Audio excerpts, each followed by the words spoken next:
पंखे से क्या आवाज आ जाएगा क्या?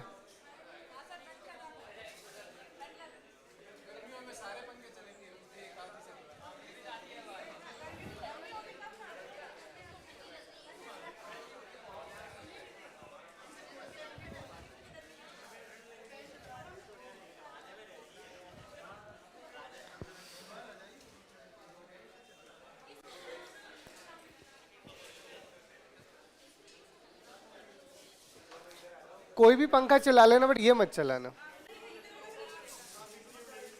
क्योंकि इसकी हवा मेरे तक आएगी। अभी रहने दो, कोई नीड नहीं है। इतना भी नहीं लगा गर्मी यार, अभी तो है। देखो, आता हुआ मौसम और जाता हुआ मौसम हमेशा परेशान करता है। शरीर को थोड़ा अजीब लगेगा, बट बर्दाश्त करो, है ना। चलो, देखिए लास्ट क्लास में जो आपको समझाया था मैंने,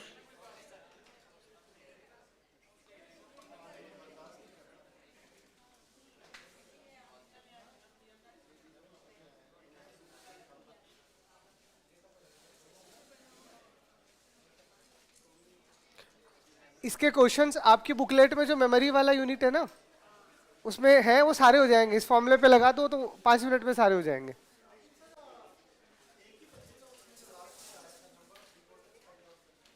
नहीं, वो तो क्वेश्चंस क्या, वो तो देखना पड़ेगा ना कि इसका पार्ट है या डिजिटल इलेक्ट्रॉनिक्स का पार्ट है। तो वो तो यहाँ का नहीं है ना फिर। वो सीनियर में आया होगा, सीनियर में ही आपका डिजिटल इलेक्ट्रॉनिक्स है, बेसिक में नहीं है। तो हो सकता है तो दे दिया होगा। चलो, तो यहाँ जो मैंने आपको फॉर्मूला पढ़ा है वो यही पढ़ा है कि m/m into n upon n, ये याद रख लो आप, ठीक है। उससे आपको कितनी नंबर ऑफ चिप्स लेनी है वो तो आपको पता चल ही जाएगा। उसके साथ साथ आपको पता चलेगा उसमें कितनी रोज बनने वाली है और हर एक रो में कितनी नंबर ऑफ चिप्स लगेंगे, है ना। यही पढ़ाया था। अब आप कोई भी साइज ले लो और इस पे लगा लो। डिकोडर का साइज क्या आएगा वो भी मैंने आपको बता दिया कि अगर आप डिकोडर बना रहे हो तो जो डिकोडर का साइज आएगा पहले वाला ही लेना है बस आपको, ठीक है। इसी का लॉग ले लेना, इसको बिना लॉग के लिख देना। ये मैंने आपको करवाया था नॉर्मली, ठीक है। अब यहाँ पे एग्जाम्पल आपकी बुकलेट में खूब सारे हैं, सबको कर लो, आप सबको कर पाओगे, है ना। कोई भी आप साइज का वैल्यू ले लो।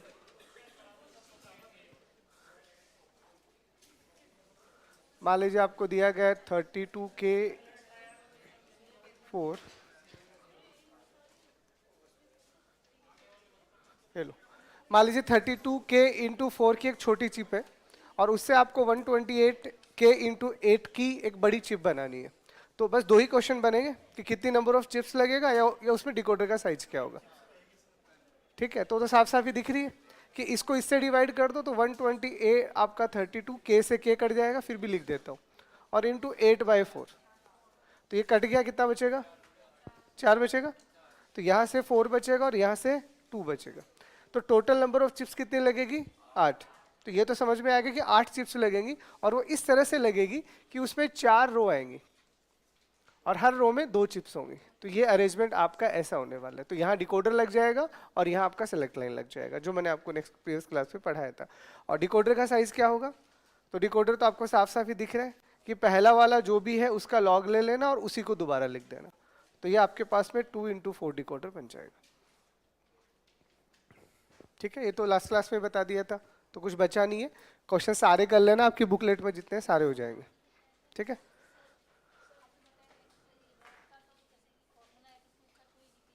आप तो ये जो भी लॉग के अंदर लिखा, देखो अब पूरा लॉग पढ़ाने बैठूंगा तो फिर मामला गड़बड़ा जाएगा। अब लॉग ही नहीं आ रहा है तो वो तो फिर गड़बड़ है।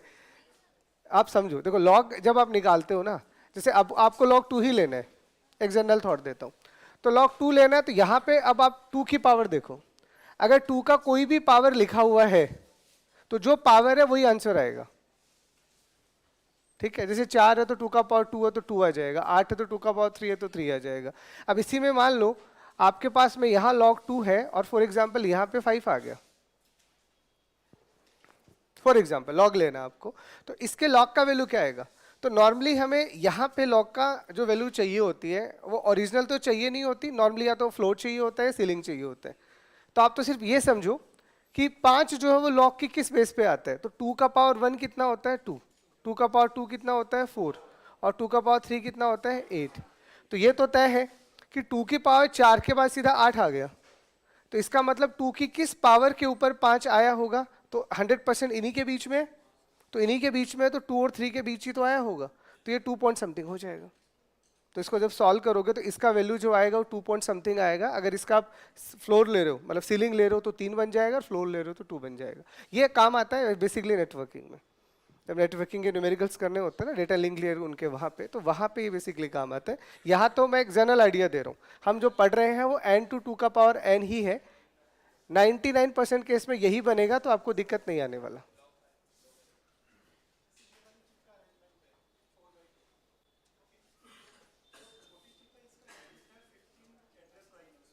हाँ, यहाँ पे जैसे आपने देखा, ये आपके पास में कितनी एड्रेस लाइन है वो यहाँ से समझ में आएगी, 15 है। नहीं, अब यहाँ 15 आ गई ना, फिर यहाँ से और बढ़ गया। अरे भाई, आप तो सीधा सिर्फ इतना देखो, देखो यही सर्किट मैं आपको जनरल आइडिया दे रहा हूँ। यहाँ डिकोडर लगेगा, वो 2 to 4 लगेगा, किसको एक्टिव करना है वो डिकोडर डिसाइड करेगा। इसमें से जब आप इनपुट निकालोगे तो 4 की जगह 8 इनपुट है, तो इसका मतलब सिंपल सा क्या समझ में आ रहा है कि 4 इनपुट पहले वाला का 4 मिला के फिर एक साथ आपको दोनों को ऑन करना पड़ेगा। तो यहाँ पे एक सेलेक्ट लाइन लगेगी जो इनमें से जब ऑन करेगी तो ये पूरा का पूरा दोनों एक साथ ऑन होगा, और दोनों एक साथ ऑन होगा तो पूरा का पूरा जो आपका रिजल्ट 4 बिट का था अब 8 बिट का आने लग जाएगा।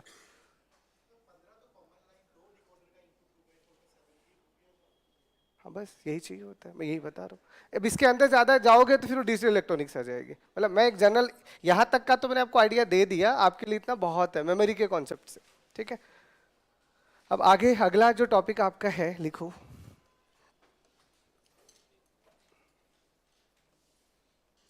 चलो, अब हम वो स्टार्ट करने जो पढ़ना था, ठीक है। Instruction set architecture, ISA।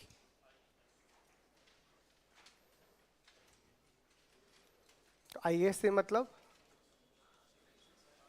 Instruction set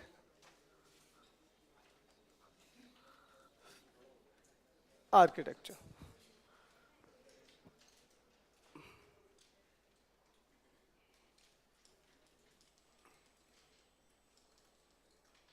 ठीक है, ISA है क्या? तो ISA के बारे में तो मैंने आपको पहली क्लास से ही बता दिया कि ISA क्या है, ब्रिज है। किसके बीच में? सॉफ्टवेयर और हार्डवेयर के बीच में, सॉफ्टवेयर और हार्डवेयर के बीच में। फिर भी हम ISA को थोड़ा टेक्निकली डिफाइन करना चाहते तो हम क्या बोलेंगे कि ISA is a part of processor which is a part of the processor which is visible only for system designer और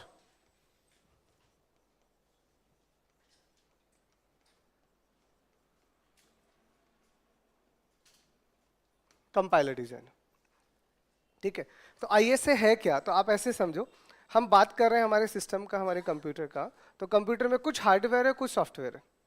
अब हार्डवेयर के नाम पे हमारे पास एक प्रोसेसर होगा। अब उस प्रोसेसर के अंदर कुछ पार्ट हमें किसके लिए विजिबल करवाना है? प्रोग्रामर के लिए विजिबल करवाना है।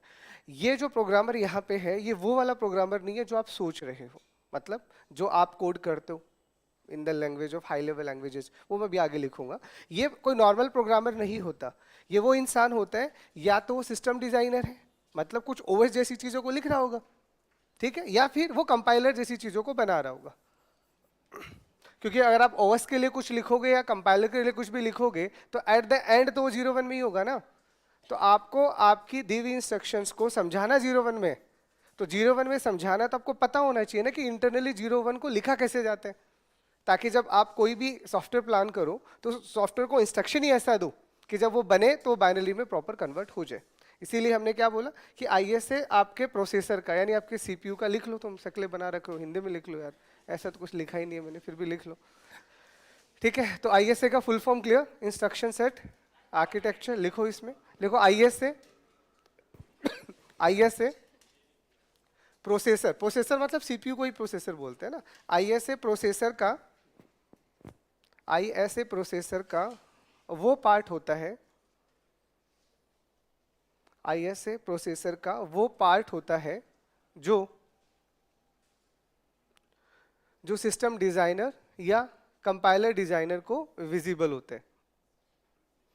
जो सिस्टम डिजाइनर या कंपाइलर डिजाइनर को विजिबल होते हैं, है ना। सिस्टम डिजाइनर मतलब जो ओएस टाइप की चीजें बना रहे हैं, और कंपाइलर डिजाइनर मतलब जो आईडीई बना रहे हैं, जो आपके कंपाइलर्स होते हैं। सिस्टम डिजाइनर या कंपाइलर डिजाइनर को विजिबल होते हैं।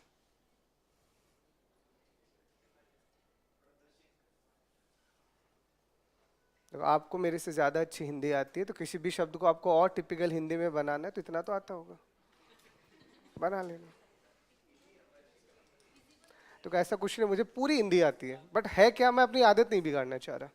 और मैंने आपको पहले दिन भी बोला था, इस क्लास में कुछ बच्चे ऐसे हैं जो आज से इंग्लिश ही पढ़ते आए हैं, तो एटलीस्ट मैं चाहता हूँ इंग्लिश ही पढ़े अब भी। हिंदी के लिए जो हिंदी वाले हैं, उनके लिए बोल के लिखवा रहा हूँ। लिखना तो आता है ना हिंदी में, तो मेरा बोर्ड पे लिखना जरूरी नहीं है, तुम्हारा नोटबुक में लिखना जरूरी है। मैं नहीं, मेरे सेंटेंस नहीं बनते, आपको एक दो महीने सुधारने के चक्कर में कई बिगड़ जाएंगे, समझो। चलो, अब सिंपल सा हम क्या कहते हैं, लिखो लिखो। अब मैं आपके लिए एक सिंपल प्रोग्रामर की बात कर रहा हूं। A programmer write any program in high level language, HHL लिख दूं ना, समझ जाओगे, है ना। अब आप एक प्रोग्रामर हो, अब मैं आपकी प्रोग्रामिंग वाली बात कर रहा हूँ कि आप कोई भी एक कोड लिख रहे हो, either C, C plus plus, Java, Python, whatever the language. ज्यादातर जितनी भी लैंग्वेज है सबको हम हाई लेवल ही बोलते हैं। लो लेवल के नाम पे कोई लैंग्वेज है तो लो लेवल के नाम पे हमारे पास सिर्फ असेंबली होते हैं, ठीक है, बाकी कोई नहीं होता। दो ही तरह का लैंग्वेज है, लो लेवल में सिर्फ असेंबली आते हैं, बाकी सब हाई लेवल है। सी भी हाई लेवल है, यू नो वेरी वेल। गलती से थोड़ा सा टच लो का दे दिया तो लो नहीं बनेगा। और मिडिल लेवल नाम का कुछ नहीं होता, सिर्फ एक भ्रांति है, लोग बोल देते हैं, ठीक है। तो हम ऐसा ही बोलते हैं कि अगर आप कोई भी एक ऐसा कोड लिख रहे हो जिसमें 0 1 नहीं है, वो 100% हाई लेवल है, ठीक है। तो a programmer write any program in high level language which is converted into binary, basically converted into binary using basically instruction set architecture। अब ऐसे समझो, जो मैंने लास्ट क्लास में आपको बोला था, तो मैंने आपको क्या बोला, देखो हिंदी वाले लिख लो, वेट मत करो, लिखो लिखो। प्रोग्रामर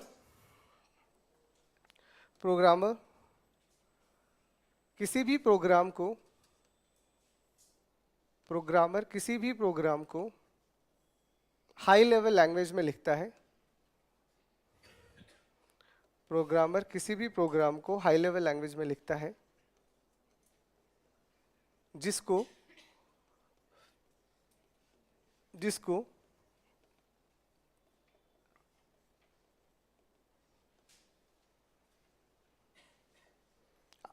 ISA यानी इंस्ट्रक्शन सेट आर्किटेक्चर, जिसको ISA लो लेवल इंस्ट्रक्शन में कन्वर्ट करते हैं।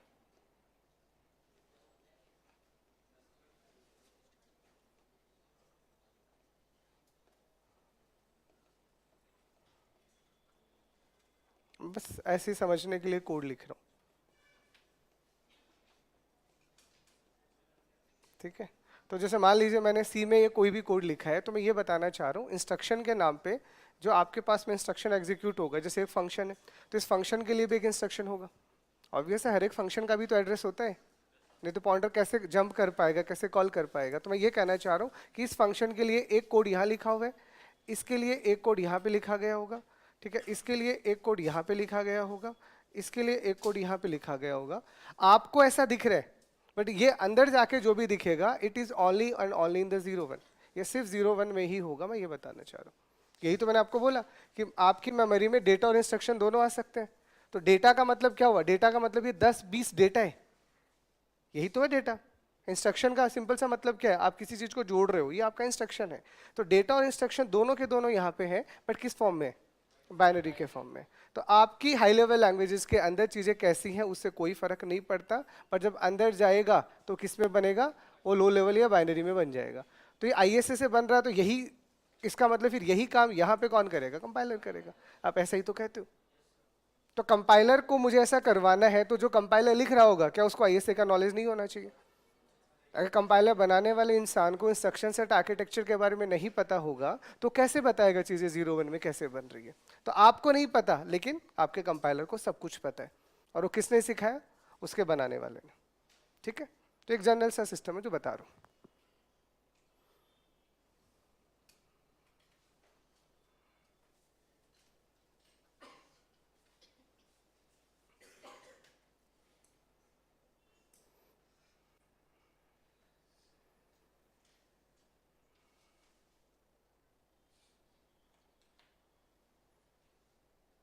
अभी तक हमने जो पढ़ा था उसको ध्यान में रखते हुए मैं ऐसा कह सकता हूँ एक चैप्टर खत्म हो गया आपका। मतलब अभी तक आपको फंडामेंटल सारा पढ़ा दिया गया है, अभी दूसरा चैप्टर स्टार्ट है जिसमें मैं सिर्फ आईएसए पढ़ूंगा।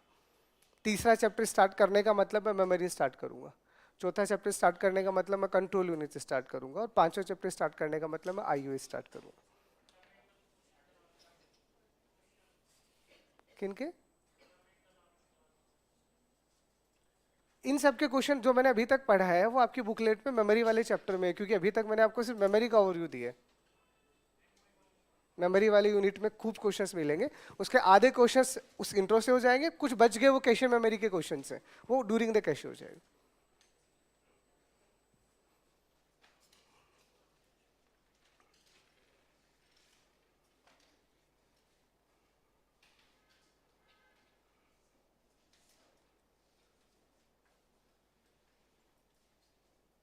ठीक है, अब आपको लेके चलते हैं आईएसए के अंदर, है ना। आईएसए को हमें समझना है अच्छे से, तो आईएसए को समझने के लिए आपको अंदर की क्या क्या चीज़ें पता होनी चाहिए, उसी को एटलीस्ट अपन 4 5 दिन पढ़ेंगे, क्योंकि काफ़ी सारी डिटेल्ड चीज़ें यहाँ पे होने वाली है। ये एक दिन का टॉपिक नहीं है, और अगेन वही छोटे छोटे पार्ट्स में तोड़ के पढ़ाऊंगा ताकि चीज़ें समझ में आए। ठीक है, तो बना लिया, सिर्फ समझाने के लिए था। चलो अब देखिए, जब भी हम आईएसए की बात करते हैं तो आईएसए क्या क्या कंटेन करते हैं। ठीक है, तो आईएसए कंटेंट्स, जब भी आप इंस्ट्रक्शन सेट आर्किटेक्चर की बात करते हो तो अभी भी तो आपने क्या बोला, हमने ये बोला कि इंस्ट्रक्शन सेट आर्किटेक्चर जो होगा वो प्रोग्रामर को विजिबल होगा। तो जब प्रोग्रामर को विजिबल होगा तो उसको दिखेगा क्या क्या, क्योंकि उसको पता होना चाहिए मैं वहाँ क्या देखने वाला हूँ, उसको पता होगा मैं वहाँ क्या देखने वाला हूँ। तो जो भी आपका प्रोग्रामर है उसको आईएसए से 3 चीज़ों का पता चलेगा, 3 चीज़ों का पता चलेगा। सबसे पहला उसे पता चलेगा ऑपरेशन का, ठीक है। दूसरा उसे पता चलेगा ऑपरेंड्स का, ठीक है। और तीसरा उसे पता चलेगा बेसिकली एड्रेसेस का। जैसे हम सिंपल से आप चाहो तो आप एड्रेस मोड्स कह सकते हो, ठीक है, इंस्ट्रक्शन फॉर्मेट्स कह सकते हो। ये इन सबको मिला के हम बाद में इंस्ट्रक्शन फॉर्मेट पढ़ेंगे। तो मैं ये बोल रहा हूँ कि जो भी आपका इंस्ट्रक्शन सेट आर्किटेक्चर है वो 3 चीज़ों को कंटेन करेगा। जैसे अब मैंने कोई भी इंस्ट्रक्शन लिखा, कोई भी इंस्ट्रक्शन लिखा तो इंस्ट्रक्शन किस में होगा? बाइनरी में। अब फॉर एग्जांपल मैं आपको बोलता हूँ कि मेरे सिस्टम में जो इंस्ट्रक्शन है, समझना, मेरे सिस्टम में जो इंस्ट्रक्शन है, जैसे मैं बोलता हूँ 8 बिट इंस्ट्रक्शन को मैं सपोर्ट कर रहा हूँ जो इनिशियली था, तो आपका इंस्ट्रक्शन अगर 8 बिट का है तो कैसा होगा समझना। तो मैं बोल रहा हूँ कि एक बार ऐसी मुंह उठा के कुछ भी लिख रहा हूँ, दिल पे मत लेना, ये मैंने एक बार 8 बिट लिख दी, मतलब मैं ये बताना चाह रहा हूँ 8 बिट का मतलब 801 है। अब ये जब 801 गए, सुनना, तो ये 801 जब गए तो इन 801 में क्या क्या है वो मुझे जानना है, क्या क्या है वो मुझे जानना है। उससे पहले मुझे ये होना चाहिए कि क्या ये किसी प्रॉपर फॉर्मेट को फॉलो करता है, क्योंकि अगर ये किसी प्रॉपर फॉर्मेट को फॉलो करेगा तो हम वो फॉर्मेट याद कर लेंगे फिर। अब वो फॉर्मेट से फॉर एग्जांपल आपको ऐसा पता चला कि सबसे पहले आप ऑपरेशन की बात कर रहे हो, तो आपका प्रोसेसर कितने नंबर ऑफ ऑपरेशंस को सपोर्ट करता है वो तो आप ही को बताना पड़ेगा। तो आपको ये भी बताना पड़ेगा ऑपरेशन के लिए आपने इसमें कोई ना कोई बिट यूज किया है, तो कितने बिट का आपका ऑपरेशन है, आपका ऑपरेशन कितने बिट का है। जैसे फॉर एग्जांपल अगर ये 8 बिट का है तो मैंने बोला कि इसमें मैं जो भी ऑपरेशन यूज करने वाला हूं वो ऑपरेशन जो है वो 2 बिट का है, ऐसे समझो। तो ऑपरेशन अगर 2 बिट का है इसका मतलब हमें ये समझ में आया कि इस इंस्ट्रक्शन के ऊपर हम सिर्फ 4 ही ऑपरेशन लगा सकते हैं। अब उन 4 को तुम एडिशन, मल्टीप्लिकेशन, डिवीजन जो चाहे वो कह दो, फिलहाल मैं नाम नहीं ले रहा, फिलहाल मैं ये कह रहा हूं कि अगर आप वो ऑपरेशन ले रहे हो, अब मान लीजिए किसी ने बोला 2 बिट का मेरा ऑपरेशन का बिट है और मैंने उन 2 बिट्स को, यही तो वो 4 बिट है, हो सकता है इसको मैंने ऐड बोला हो, हो सकता है इसको मैंने सब्ट्रैक्शन बोला हो, इसको मैंने मल्टीप्लाई बोला हो और इसको मैंने डिवीजन बोला हो। तो इसका मतलब जब ये 8 बिट का कोड जिस भी इंस्ट्रक्शन से मुझे मिला होगा, मैं तो सबसे पहले 2 बिट उठाऊंगा ना, और इस 2 बिट को उठा के मैं चेक करूंगा कि क्या मेरे पास में इस 2 बिट का कोई कोड है। तो 10 को मैं उठाऊंगा और मुझे पता चलेगा हाँ जी है सर है। क्या कर रहे हैं? मल्टीप्लाई कर रहे हैं। इसका मतलब इस स्टार्टिंग वाले 2 बिट को देखते ही मुझे समझ में आ गया कि यहां से ये मल्टीप्लाई करने वाला ऑपरेशन है। ये हुई पहली बात। उसके बाद में अब आप मल्टीप्लाई तो करने वाले हो, बट मल्टीप्लाई करने के लिए आपको 2 ऑपरेंड्स की नीड है। अरे मल्टीप्लाई करोगे किसको? 2 नंबरों को ना, या एम एक को ही कर दोगे? मैं कह रहा हूं 2 को मल्टीप्लाई करो, तो आप कहोगे किससे? तो दूसरा एक और नंबर चाहिए। तो आपको ये तो पता चल गया कि आप मल्टीप्लाई करने वाले हो, बट किन को? 2 नंबरों को, या 3 नंबरों को, या 4 नंबरों को, जो भी है, बट कम से कम 2 तो चाहिए। तो अब वो जो 2 नंबर आपको चाहिए होंगे, अब आपने उसके लिए भी कोई ना कोई रूल बना रखा होगा, ठीक है? कि अब अगर आप उसको डिफाइन करते हो तो अब समझना, अब आगे जो बच गया, ये वाला पार्ट मेरा बच गया कितने बिट का? 6 बिट का। अभी 6 बिट के अंदर जो भी बचा है 100% उसमें दोनों चीजें, ठीक है? अब जो बच गया उसमें मेरे पास में दोनों चीजें, मेरे पास ये भी होगा, मेरे ऑपरेंड्स हैं, और मेरे पास ये भी होगा कि वो ऑपरेंड्स कहाँ पे स्टोर है। एड्रेसिंग मोड्स कुछ नहीं बताता, एड्रेसिंग मोड सिर्फ ये बताता है कि आपके जो भी डेटा है वो डायरेक्टली या इनडायरेक्टली कहाँ पे रखा हुआ है। वो डिटेल से पढ़ेंगे, पूरे 1-2 घंटे का लेक्चर जाएगा, वो बाद में देखेंगे। तो अभी आप क्या कह रहे हो? अब आप ये कह रहे हो कि मान लो सर हमने x = 10 दिया और y = हमने 5 दिया, और इन दोनों को हम मल्टीप्लाई करना चाह रहे थे, ये है अकॉर्डिंग टू सी। तो इसका मतलब जब आप ऐसा कह रहे होंगे तो आपने मल्टीप्लाई किया, तो मल्टीप्लाई करने के लिए इस मल्टीप्लाई की जगह यहाँ क्या चला गया होगा? 10 चला गया होगा। उसके बाद अब आपके ये 2 नंबर गए होंगे फॉर एग्जाम्पल। इसीलिए तो सी में हम कहते हैं कि इंटीजर का साइज होता है। अरे सी को क्यों रेस्ट्रिक्ट किया गया कि हम कहते हैं इंटीजर का साइज 8 बिट या फिर 16 बिट होता है? इट मीन्स वो ये डिसाइड करेगा कि इससे बड़ा वैल्यू नहीं जा सकता। क्यों नहीं जा सकता? क्योंकि उसके पीछे जो आप इंस्ट्रक्शन यूज कर रहे हो वो फिक्स है, उसको पहले से पता है इससे बड़ा नंबर मैं ले ही नहीं पाऊंगा। तो इसीलिए आपको समझाया भी ऐसे ही जाता है कि भैया इसका साइज याद करो, क्योंकि इससे ज्यादा बड़ा लोगे तो फिर हम एक्सेप्ट ही नहीं कर पाएंगे। तो अब ऐसा है कि अब यहाँ पे मेरे पास में कितने बिट का क्या है फिलहाल मुझे नहीं पता, तो मैं कहूंगा कि ठीक है मेरे को ऑपरेशन समझ आ गया। अब दूसरा ऑपरेंड्स है। ऑपरेंड्स का मतलब आपके वेरिएबल्स। तो कितने वेरिएबल्स हैं? अब इस इंस्ट्रक्शन में कितने वेरिएबल है? तो वो डिपेंड करता है आपने इंस्ट्रक्शन फॉर्मेट कैसा यूज किया, क्योंकि इंस्ट्रक्शन फॉर्मेट 5 तरह का होता है जो हम पढ़ेंगे, 0 एड्रेस, 1 एड्रेस, 2 एड्रेस, 3 एड्रेस और 4 एड्रेस। तो ये तो हमें समझ में आ गया कि जो भी बचा वो ऑपरेंड्स और एड्रेसिंग मोड्स के लिए अवेलेबल है, बट कितने मेरे पास वेरिएबल हैं तो उसके लिए फॉर्मेट डिसाइडेड है जो अपन पढ़ेंगे। फिलहाल के लिए मैं कह देता हूं कि मेरे पास में फॉर एग्जाम्पल 3-3 बिट के 2 क्या हैं? ऑपरेंड्स है। 3-3 बिट के 2 ऑपरेंड्स हैं। तो मैं ये कहूंगा कि ये मेरा जो भी इंस्ट्रक्शन गया होगा ये इस तरह से गया होगा कि सबसे पहले मैंने आपको बताया मेरा ऑपरेशन क्या है, ठीक है? तो उस ऑपरेशन के लिए मुझे कुछ बिट बताने पड़े। उसके बाद में अब अगर आप 2 ऑपरेटर्स को लेके या 2 ऑपरेंड्स को लेके काम कर रहे हो तो यहाँ पे आपका ऑपरेंड 1 आएगा और यहाँ पे आपका ऑपरेंड 2 आएगा, ऐसा कुछ आपने बोला होगा, ठीक है? अब 2 ऑपरेंड्स तो आएंगे, अच्छी बात है, बट ये है कहाँ पे? ये है कहाँ पे? ये रजिस्टर में है, ये मेमोरी में है, या पता चला आपने डायरेक्ट कोई कांस्टेंट वैल्यू टिका दी, कहीं देने की आवश्यकता नहीं है। समझ रहे हो? मतलब मैं आपको एक जनरल आइडिया ले रहा हूँ, पहले दिमाग में डालो। इन्हीं सबको मैं लगभग 3-4 दिन डिटेल से पढ़ाऊंगा, बट पूरा आईएसए में एक बार आपके दिमाग में डालना चाह रहा हूँ कि मैं आईएसए में आपको क्या पढ़ाने वाला हूँ। तो मैं आईएसए में आपको 3 चीजें पढ़ाने वाला हूँ।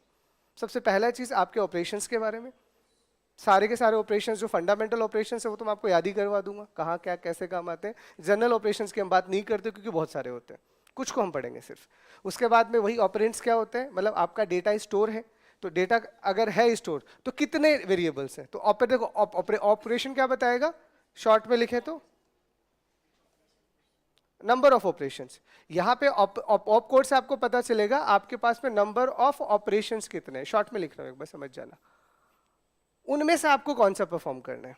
फिर आप जब ऑपरेंड्स की बात करोगे तो ये आपको बताएगा नंबर ऑफ ऑपरेंड्स कितने हैं। ये ऑपरेटर है, ये ऑपरेंड्स है, मतलब आप कितने वेरिएबल के ऊपर वो ऑपरेशन परफॉर्म करना चाह रहे हो। और तीसरा आपका एड्रेसिंग मोड है जो ये बताएगा आपका डेटा रखा हुआ कहाँ पे है। मेमोरी में रखा हुआ है, रजिस्टर में रखा हुआ है या पता चल रहा है कहीं नहीं रखा हुआ, वो तो कांस्टेंट वैल्यू है। क्योंकि मुझे जब पता चलेगा वो मेमोरी में रखा हुआ है तभी तो जाके उस मेमोरी के एड्रेस का रिक्वेस्ट करके मैं लेके आऊंगा। तो जब तक मुझे पता ही नहीं होगा मैं कैसे लेके आ सकता हूँ। तो अभी अपने दिमाग में से एक बार एक थोड़ा सा पिक्चर बना लो कि इंस्ट्रक्शन सेट आर्किटेक्चर प्रोग्रामर को विजिबल होगा, और जब भी वो विजिबल होगा जो भी इंस्ट्रक्शन सेट होगा उसका एक साइज होगा, 8 बिट, 16 बिट, 32 बिट, जो भी बिट होगा। और उसके अंदर जो आपके पार्ट्स आएंगे वो अभी हम कहते हैं कि अभी 3 पार्ट्स की हम बात कर रहे हैं कि या तो कोई ना कोई ऑपकोड होगा जो ऑपरेशंस के बारे में बताएगा, उसके बाद में आपके ऑपरेंड्स होंगे कितने अभी नहीं पता हमें, और उसके अलावा वो ऑपरेंड्स कहाँ पे स्टोर है। अगर आपको ये तीनों चीज़ें पता चल गई हैं तो आप अपने ऑपरेटिंग सिस्टम को कमांड दे सकते हो और आप अपने कंपाइलर को कमांड दे सकते हो और एक नया सिस्टम सॉफ्टवेयर बना सकते हो। इसीलिए ये चीज़ें आपको विजिबल होनी चाहिए। ठीक है, तो इन शॉर्ट लिखो, सबको डिटेल से पढ़ाने वाला हूँ, बट अभी मैं चाह रहा था कि एक छोटी सी चीज़ आपके दिमाग में घुसे, इसलिए मैंने 3 ही चीज़ों को फोकस किया, बाकी चीज़ों को भी फोकस नहीं किया। अभी मैं ऐसा कहूं कि मेरे नंबर ऑफ ऑपरेंड जो है 3 बिट के हैं, तो 3 बिट का मेरा ऑपरेंड अगर रहा तो 3 बिट और 3 बिट के 2 हो जाएंगे। तो ये एक मेरा ऑपरेंड हो गया और एक ये मेरा ऑपरेंड हो गया। मैं ऐसा कह रहा हूं, एक बार के लिए रैंडम एग्जांपल लिए, बाद में अपन रियल में डिकोड करेंगे। अब 110101, तो यहाँ पे डेटा तो है बट इसमें दोनों चीजें हैं कि ये आपका डेटा है और ये कहाँ पे स्टोर है, ये दोनों इंफॉर्मेशन इसके पास है। क्या कह रहे हो? हाँ, रियल में अगर होगा तो z भी होगा, x भी होगा, y भी होगा। वो अभी मैं आपको जब सीपीयू की डिजाइनिंग बताऊंगा ना तो मैं ऐसे ही एक्सप्रेशन लिख लिख के समझाऊंगा। ठीक है, तो अभी अपने नॉलेज के लिए बस ये आईएसए की 3 चीजें अपने दिमाग में डाल लो, ऐसा ना लगे कि आपको समझ नहीं आ रहा।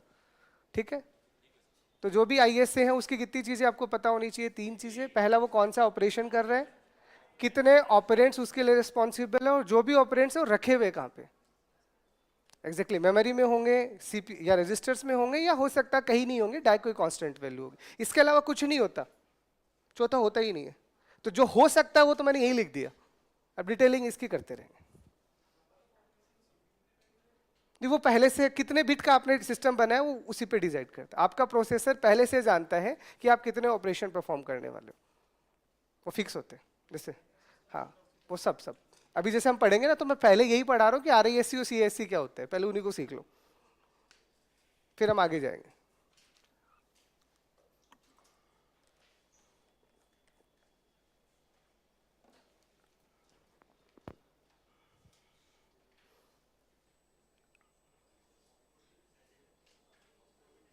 सब डिसाइडेड होता है, आप कितने ऑपरेशंस कर सकते हो ये ऑलरेडी आपका प्रोसेसर डिसाइड करके आता है। सब वो अब ये जब आपने इंस्ट्रक्शन बनाया होगा तो फिक्स भी तो किया होगा। अब आप बोल रहे हो आपका इंस्ट्रक्शन 32 बिट का है, तो अब आपने बोला कि आपका जो ऑपकोड है 5 बिट का है फॉर एग्जाम्पल, तो इसका मतलब 32 ऑपरेशन कर सकते हो, और 32 ऑपरेशन बहुत होते हैं। इतने तो तुम्हारे कैलकुलेटर में कितने बटन होते हैं? कौन से कैलकुलेटर में 32 बटन आते हैं? अरे ऑपरेशन के नाम पे सिंपल कैलकुलेटर में तो क्या होता है, एडिशन, मल्टीप्लिकेशन, सब्ट्रैक्शन, डिवीजन, है ना, थोड़ा सा पावर वाला आ जाएगा, एक आध और ले लो। 8 या 10 से ज्यादा तो ऑपरेटर तुम्हारे कैलकुलेटर में नहीं होते। साइंटिफिक के अंदर तो कैलकुलेशन अलग हो गई ना, तो वो तो नॉर्मल है ही नहीं। साइंटिफिक कैलकुलेटर तो अपने आप में एक छोटा सीपीयू होता है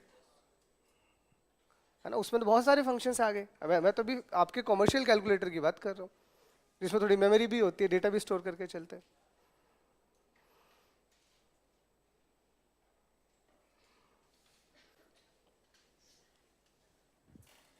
लिख लिया? ये जो कीवर्ड्स है इनको याद रखना है। अब आपके दिमाग में ये चीज रहेगी तो अब आपका सस्पेंस खत्म है, अब आपको पता है क्या पढ़ने वाले हैं। अब इनकी डिटेलिंग होने वाली है, वो 1 बाय 1 मैं करता रहूंगा।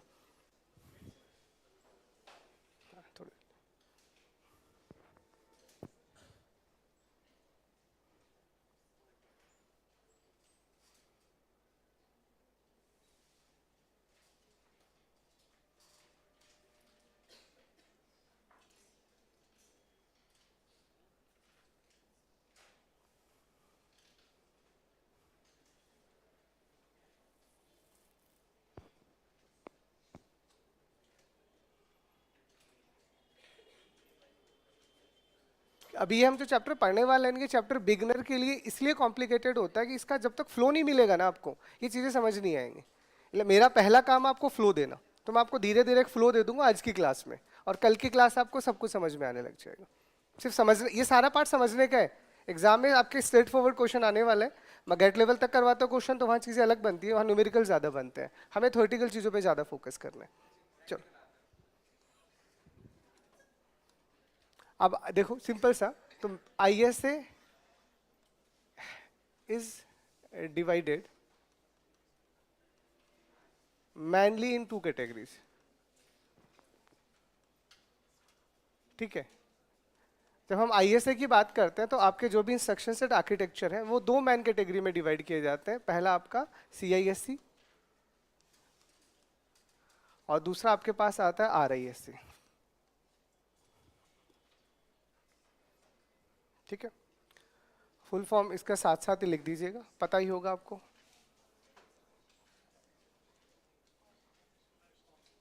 कॉम्प्लेक्स इंस्ट्रक्शन सेट कंप्यूटर, और ये आपके पास होता है रिड्यूस्ड इंस्ट्रक्शन। आगे वाला तुम खुद ही लिख देना रे।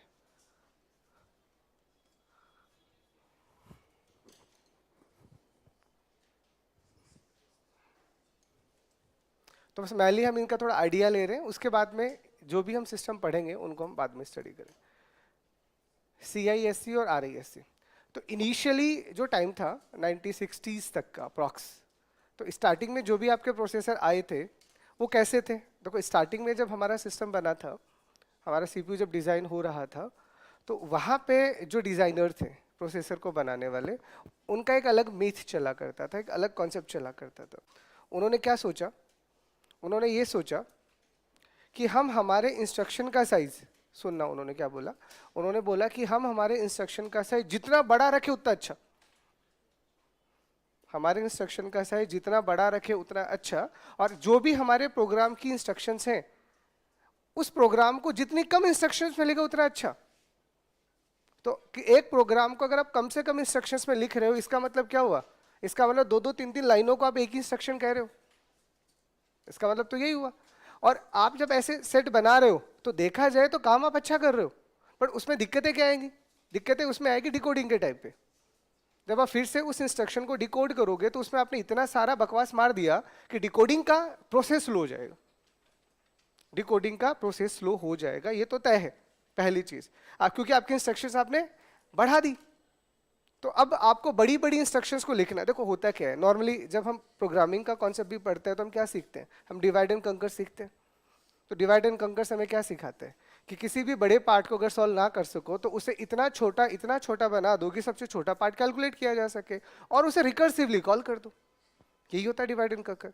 तो रिकर्सिवली कॉल का मतलब क्या हुआ, आपने सबसे छोटे पार्ट का एक डेफिनेशन दे दिया, अब वो छोटे पार्ट को 50 बार यूज कर रहे हो तो उसे डिफाइन कितनी बार करना है, सिर्फ एक बार। तो छोटे पार्ट को एक बार डिफाइन करके 50 जगह यूज कर सकते हो, लेकिन उसी चीज को अगर आप बड़ा डिफाइन करो तो बड़ा डिफाइन करोगे तो ज्यादा डिफाइन करना पड़ेगा, बड़ा डिफाइन करोगे तो ज्यादा डिफाइन करना पड़ेगा, है ना। इनका मैं आपको सब समझा रहा हूं, समझो। चलो मैं वन बाय वन आपको यहीं से समझाता हूं। सबसे पहले हम बात करते हैं CISC की। ठीक है, तो सी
देखो आ रही है आवाज, चलो अब सुन लो, क्योंकि जैसे ही आपको सीआईएससी और आरआईएससी समझ आ जाएगा तो आपको आईएसए का थोड़ा और विजन मिल जाएगा पढ़ने का।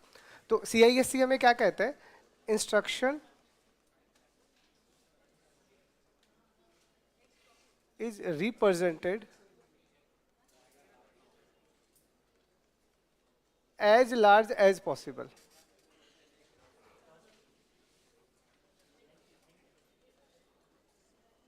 ठीक है, which contain multiple operations and addressing modes. क्योंकि ये टर्म्स मैंने आपको पहले ही समझा दी तो अब ज्यादा दिक्कत आएगा नहीं समझने में। तो पहला लिखो, लिखो सीआईएससी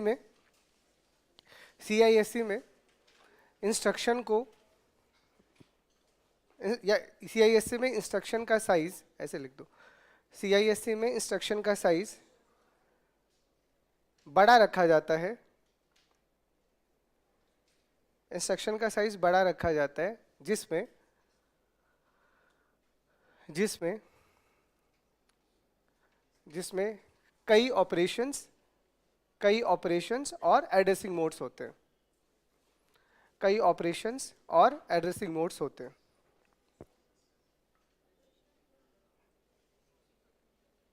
कई ऑपरेशंस और एड्रेसिंग मोड्स होते हैं।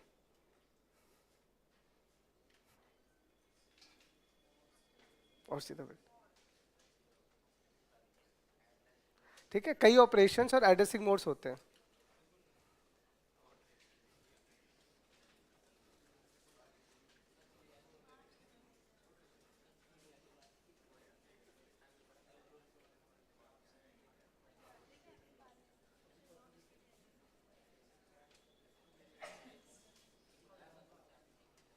ठीक है, और यहाँ पे जो इंस्ट्रक्शन का साइज होता है वो फिक्स नहीं होता, वेरिएबल का होता है। तो इसमें लिखो, देखो इंस्ट्रक्शन का साइज अलग अलग होता है, इंस्ट्रक्शन का साइज अलग अलग होता है जो 1 से 4 बाइट में होगा।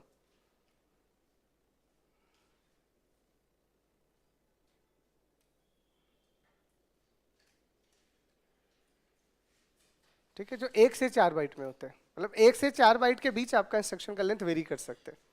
ठीक है, अब यहां से ये चीज समझ में आ गई कि अगर इंस्ट्रक्शन का लेंथ आप बड़ा रख रहे हो तो इंस्ट्रक्शन भी ज्यादा होंगी। अरे इंस्ट्रक्शन का लेंथ अगर आप बड़ा रख रहे हो तो इंस्ट्रक्शन, मतलब कम से कम ऐसा कहा जाता है ऐसा कि सीआईएससी में जो इंस्ट्रक्शंस आती हैं, इंस्ट्रक्शन का आइडिया दे रहा हूँ, तो कम से कम जो इंस्ट्रक्शंस आती है वो यहाँ पे 200 आती है, ऐसा मोस्टली कहा जाता है। 200 से तो ज़्यादा ही होगी।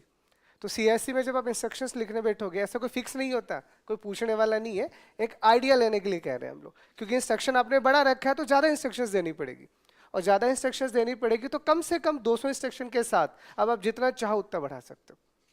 ठीक है, और एड्रेसिंग मोड तो खूब ही होने वाले हैं। अरे जब आपकी दो चीज़ें बढ़ गई है, लेंथ बढ़ने से आपका एक काम आसान हुआ है बट बहुत सारी चीज़ें कॉम्प्लेक्स हो गई हैं। ठीक है, लिख लो इसमें कि इंस्ट्रक्शन यहाँ कम से कम 200 इंस्ट्रक्शंस होंगे।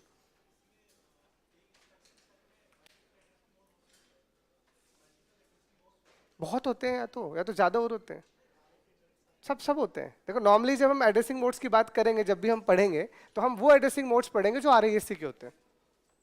हम सिर्फ कम से कम 200 इंस्ट्रक्शंस होती है ना, लगभग हम 10 से 11 एड्रेसिंग मोड्स ही पढ़ते हैं। बट मैं कहता हूँ यहाँ पे आप एड्रेसिंग मोड्स को काउंट करने बैठोगे तो 20 से 30 एड्रेसिंग मोड्स होंगे, बहुत ज्यादा होते हैं। ठीक, लिख लिया, कम से कम 200 इंस्ट्रक्शंस होती है। और समझो, अब सीआईएससी में जो आपका कंट्रोल यूनिट होता है वो कैसा होता है, तो कंट्रोल यूनिट जो होता है, देखो जो भी आपका कंट्रोल यूनिट होता है, जो हम थोड़ा सीखेंगे भी बाद में, आपके कंट्रोल यूनिट को डिजाइन करने के दो तरीके होते हैं, हार्डवायर्ड और माइक्रोवायर्ड। या तो आपका कंट्रोल यूनिट माइक्रोवायर्ड होगा या आपका कंट्रोल यूनिट हार्डवायर्ड होगा। तो यहाँ पे जो आपका कंट्रोल यूनिट होता है वो माइक्रोवायर्ड होता है। ठीक है, बताता हूँ, पहले समझ लो पहले। ठीक है, तो कंट्रोल यूनिट इज माइक्रोवायर्ड।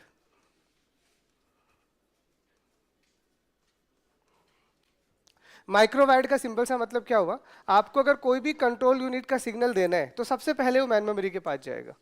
रैम या रोम के अंदर आपको उसके लिए कोड लिखना पड़ेगा, जैसे आप बायोस के लिए लिखते हो ना, तो बायोस रोम में स्टोर होता है तो उसका भी तो कोड ही होता है ना, तभी तो जाके वो काम कर पाता है।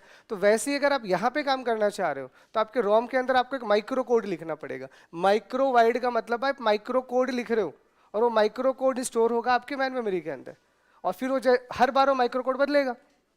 तो इसी हिसाब से ये चीज़ें थोड़ी कॉम्प्लेक्स हो जाएंगी, इसीलिए कंट्रोल यूनिट भी यहाँ पे वाहियात होता है। और माइक्रो यूनिट इसका मतलब मैनुअल हो गया, आपको लिखना पड़ेगा, फिर वो एग्जीक्यूट होगा, फिर ट्रांसलेट होगा, तो it take a lot of time. सबसे बड़ा प्रॉब्लम ये है।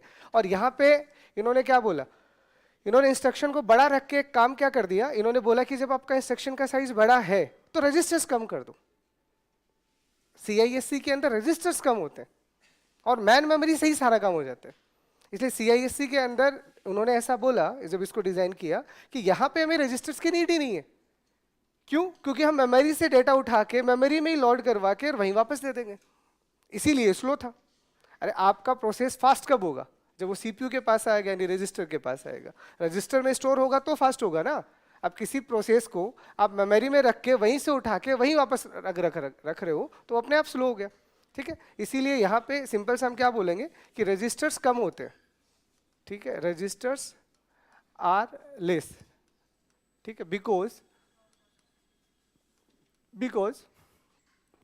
mostly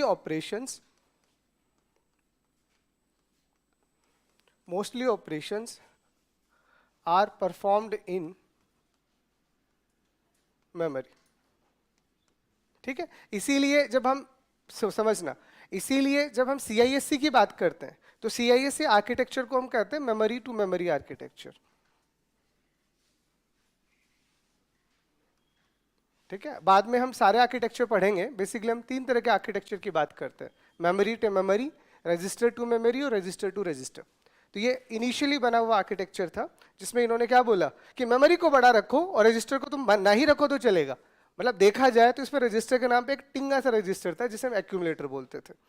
समझाऊंगा आगे आपको सारा का सारा। और रजिस्टर इन्होंने रखा ही नहीं, उन्होंने बोला हमें करना ही नहीं, हम तो मैन मेमोरी में रखेंगे और वहीं से उठाएंगे। इसीलिए मेमोरी में ही डेटा आया है और मेमोरी में ही ऑपरेट हो रहा है, और मेमोरी तो स्लो है, इसीलिए CISC प्रोसेस स्लो होते थे। हाँ, अरे ऐसे हिंदी में बोल रहा है क्या? देखो, इसमें रजिस्टर्स कम होते हैं क्योंकि क्योंकि लगभग ऑपरेशन मेमोरी में ही परफॉर्म होते हैं, है ना? क्या कह रहे हो? रजिस्टर नहीं होते? नहीं, वो तो मेमोरी में आ रहा है ना सारा का सारा। यही तो मैंने बोला माइक्रो, यहाँ पे अगर आपने माइक्रो वाइड कंट्रोल यूनिट रखा है तो वो भी मैन मेमोरी में रखा गया है। ये तो मैंने पहले ही बोल दिया आपको कि माइक्रो वाइड जो होगा वो बेसिकली स्टोर कहाँ होता है? आपके रोम में होता है। तो CPU तो रखा है, यहाँ रजिस्टर तो रखे ही नहीं इन्होंने, इसीलिए माइक्रो वाइड। इसमें रजिस्टर्स कम होते हैं क्योंकि ज्यादातर ऑपरेशन मेमोरी में ही परफॉर्म होते हैं, इसीलिए इसको मेमोरी टू मेमोरी आर्किटेक्चर भी कहते हैं। अरे अभी यहीं अटके पड़े हो क्योंकि इसमें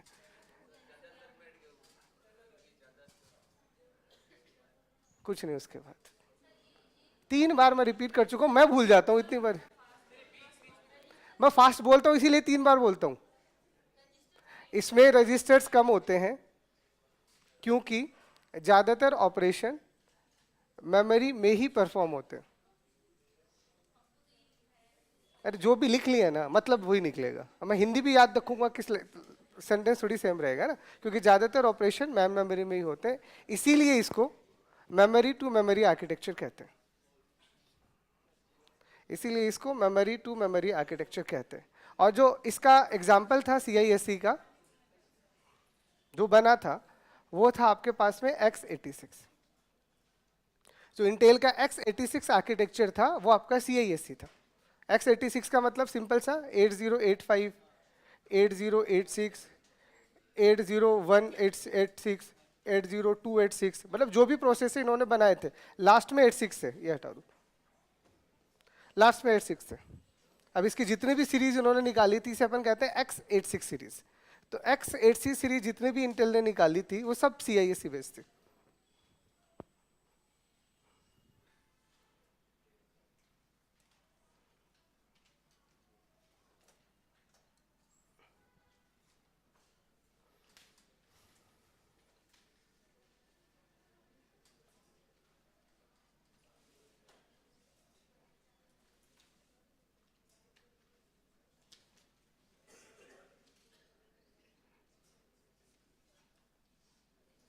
देखिए, तो CISC पहले क्लियर क्या है, CISC। चलो अब इसी में दूसरा लिखो RISC।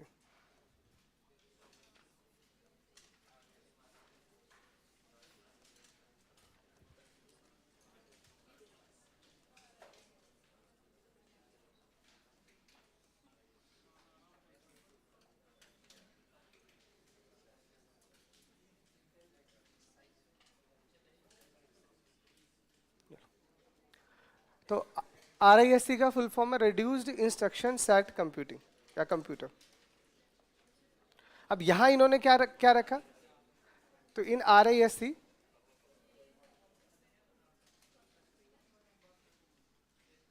Instruction length is small and fixed. तो वहां पे आपकी इंस्ट्रक्शंस की लेंथ ज्यादा भी थी और ज्यादा भी इंस्ट्रक्शन थी और वेरिएबल लेंथ भी थी। यहां हम बोलते हैं कि जो भी RSC का इंस्ट्रक्शन था वो छोटा था, ठीक है, और छोटा था तो वो तो था ही था, बाकी इसका लेंथ भी फिक्स था।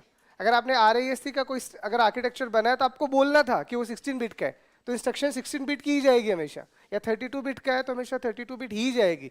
CISC में ऐसा नहीं था, वो वेरी करता था। यहाँ पे नहीं है, यहाँ पे सब कुछ लॉक कर दिया गया। तो लिख लो, इसमें लिखो RISC में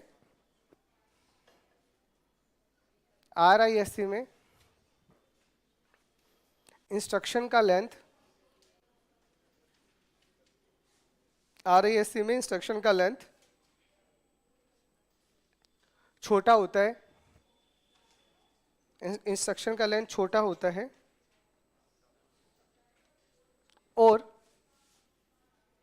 और फिक्स होता है।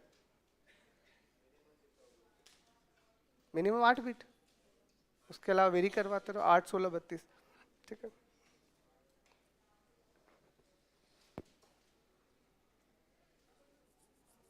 ठीक है, लिख लिया। अब देखो, अब यहां पे अब इंस्ट्रक्शन छोटे होने की वजह से क्या हुआ, इंस्ट्रक्शंस कम हो गई और एडेसिंग मोड भी कम हो गए। तो इसीलिए यहां पे क्या होता है, तो इन RISC इंस्ट्रक्शंस आर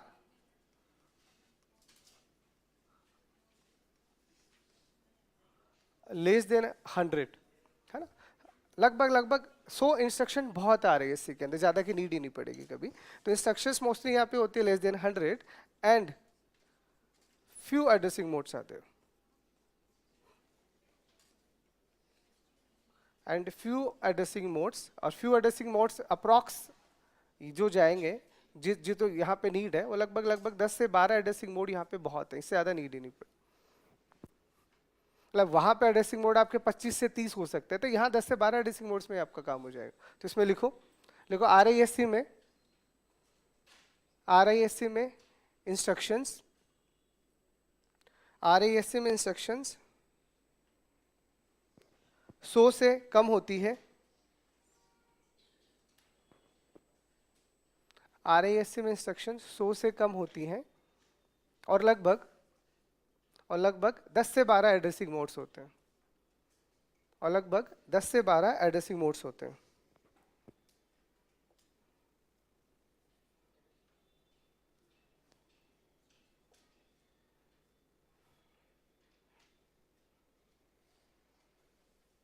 लगभग 10 से 12 एड्रेसिंग मोड्स होते हैं, ठीक है।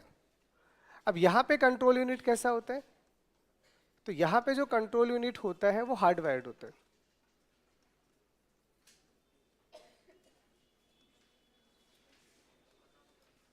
ठीक है। तो इसमें लिख लीजिएगा, यहाँ कंट्रोल यूनिट हार्डवायर्ड होता है। अब हार्डवायर्ड का मतलब क्या हुआ, हार्डवायर्ड का मतलब ये है कि अब हमें हमारे कंट्रोल यूनिट के लिए कोई माइक्रो प्रोग्राम लिखने का नीड नहीं है। आपने ऑलरेडी हार्डवेयर बना रखा है, कोई मल्टीप्लेक्सर, डीमल्टीप्लेक्सर, ऐसे आपने कॉम्बिनेशनल सर्किट्स बना रखे हैं, और वो जैसे आप बोलोगे वो ऑटोमेटिक काम कर लेंगे। तो आपका इंटरवेंशन खत्म हो गया ना, मैनुअल काम ही नहीं है। आपको कंट्रोल यूनिट के लिए जो कंट्रोल सिग्नल्स आप लिख रहे हो उसके लिए अलग से लिखने का नीड नहीं है, सब बना के दे दिए, और उसके लिए हमने हार्डवेयर बना के दिए, उसके लिए हार्डवेयर बना के दिए, इसीलिए इसे हार्डवायर्ड बोला जाता है, ठीक है। हार्डवायर्ड का मतलब हार्डवेयर होंगे कंट्रोल यूनिट के लिए भी, हाँ वही कॉम्बिनेशनल सर्किट्स और sequential circuit, mainly combinational circuits ही होते हैं, ठीक है। और इसके एग्जाम्पल में क्या है, तो मेनली जो सबसे फेमस आरआईएससी आर्किटेक्चर था वो था एआरएम, ठीक है। इसका अभी रिसेंटली अगर हम नाम बोलते हैं तो इसको बोलते हैं एडवांस आरआईएससी मशीन।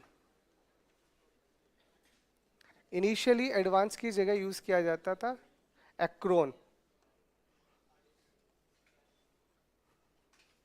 तो इनिशियली ये जो एआरएम आर्किटेक्चर बनाया था, जिस कंपनी ने बनाया था उसका नाम एक्रोन था, इसीलिए इनिशियली एआरएम का full form Acorn RISC machine था। बाद में ये कंपनी का कोई टैग नहीं रह गया, ये किसी कंपनी का टैग नहीं रह गया, ये जनरल यूज किया गया था, इसीलिए इन्होंने एक्रोम को हटा के एडवांस कर दिया गया, ठीक है। और एक दूसरा मशीन और आया था, it is basically called MIPS।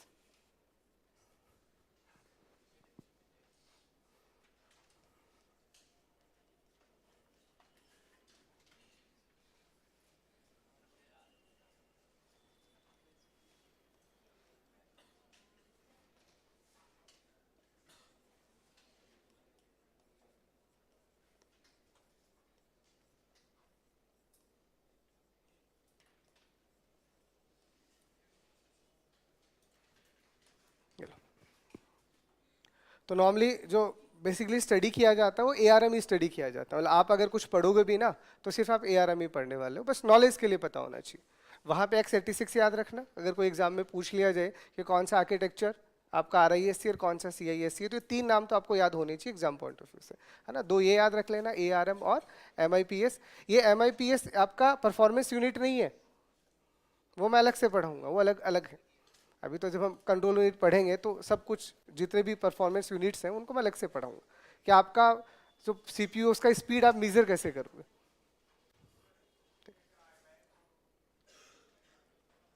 कोई डाउट क्या कर रहे हो?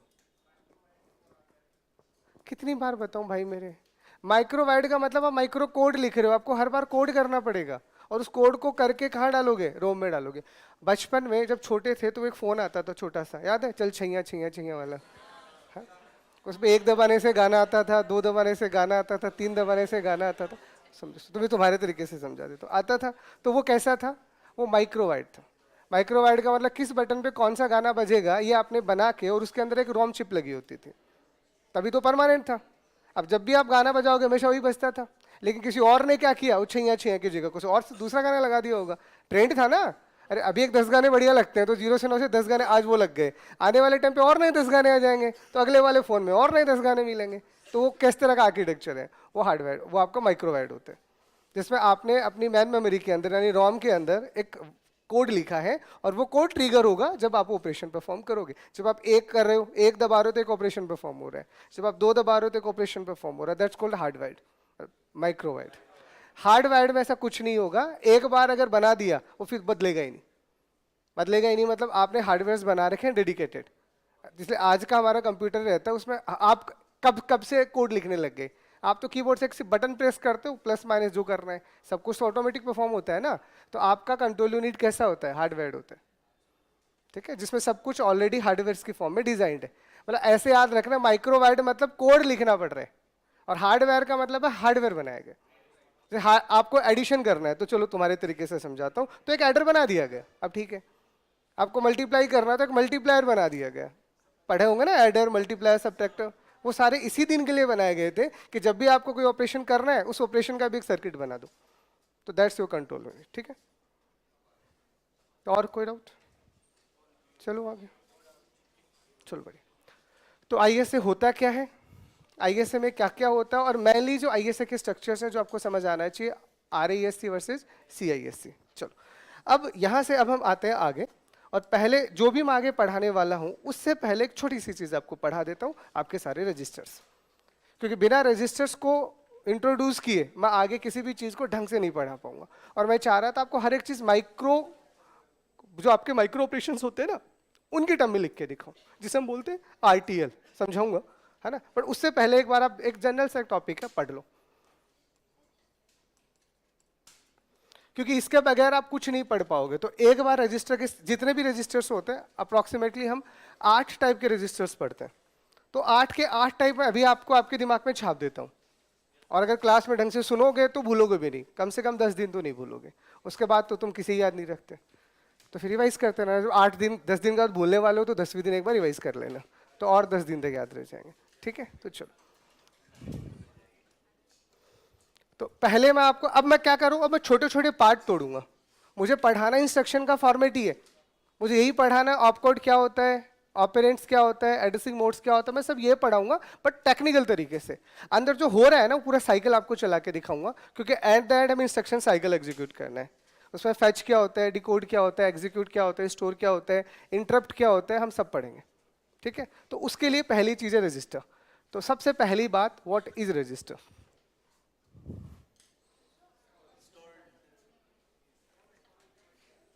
क्या होता है?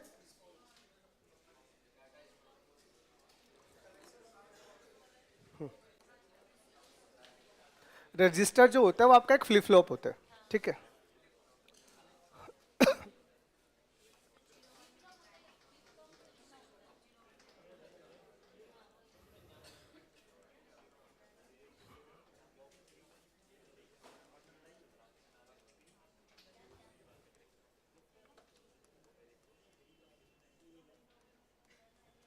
वो तो देखो क्या है, आपके डिजिटल इलेक्ट्रॉनिक्स है नहीं, अगर होता तो वहाँ सर्किट्स पढ़ाने का अलग ही सुकून है। मतलब वहाँ जब आप फ्लिप फ्लॉप्स पढ़ते हो, लाइक आपका ऐसा फ्लिप फ्लॉप हो गया, जेके फ्लिप फ्लॉप हो गया, टी हो गया, डी हो गया, वो एक अलग ही लेवल के सर्किट्स होते हैं। और जब रजिस्टर्स पढ़ते हैं तो उसके बाद उससे भी खतरनाक टूल आता है काउंटर्स। तो रजिस्टर्स और काउंटर से आपका पूरा का पूरा सर्किट डिजाइन होता है। फिलहाल अगर आपसे कोई पूछे रजिस्टर क्या है, तो रजिस्टर बनाने में जिस मतलब जिस सर्किट का आप यूज लेते हैं उसको हम फ्लिप फ्लॉप कहते हैं। Flip flop. और फ्लिप फ्लॉप क्या होता है? फ्लिप फ्लॉप एक बाई स्टेबल डिवाइस होती है। बाई स्टेबल डिवाइस का मतलब है उसमें इतनी कैपेसिटी होती है कि वो 0 या 1 को स्टोर कर पाएगा। 0 या 1 को स्टोर कर पाएगा, उससे पहले डेटा स्टोर होता ही नहीं था, आप ये कह सकते हो। तो लिखो, लिखो रजिस्टर। रजिस्टर एक फ्लिप फ्लॉप होता है। रजिस्टर एक फ्लिप फ्लॉप होता है जो कि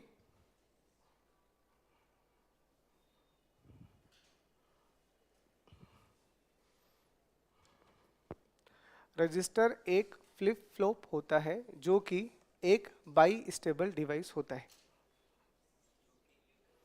जो कि एक बाई स्टेबल डिवाइस होता है। बाई स्टेबल मतलब है दो स्टेट सेव कर पाएगा, 0 और 1। अब ये लिखवाने की नीड थोड़ी है।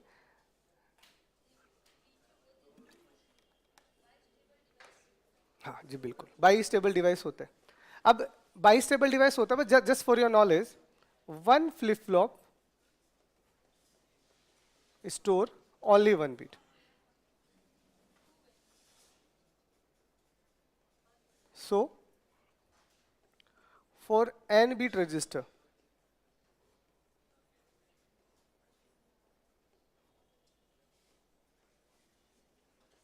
we have required n flip flops।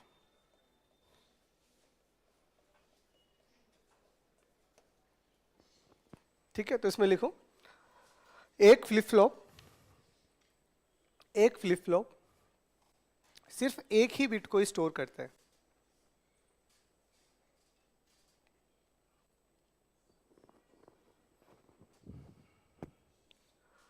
एक फ्लिप फ्लॉप सिर्फ एक ही बिट को स्टोर करता है। इसलिए इसलिए n बिट रजिस्टर के लिए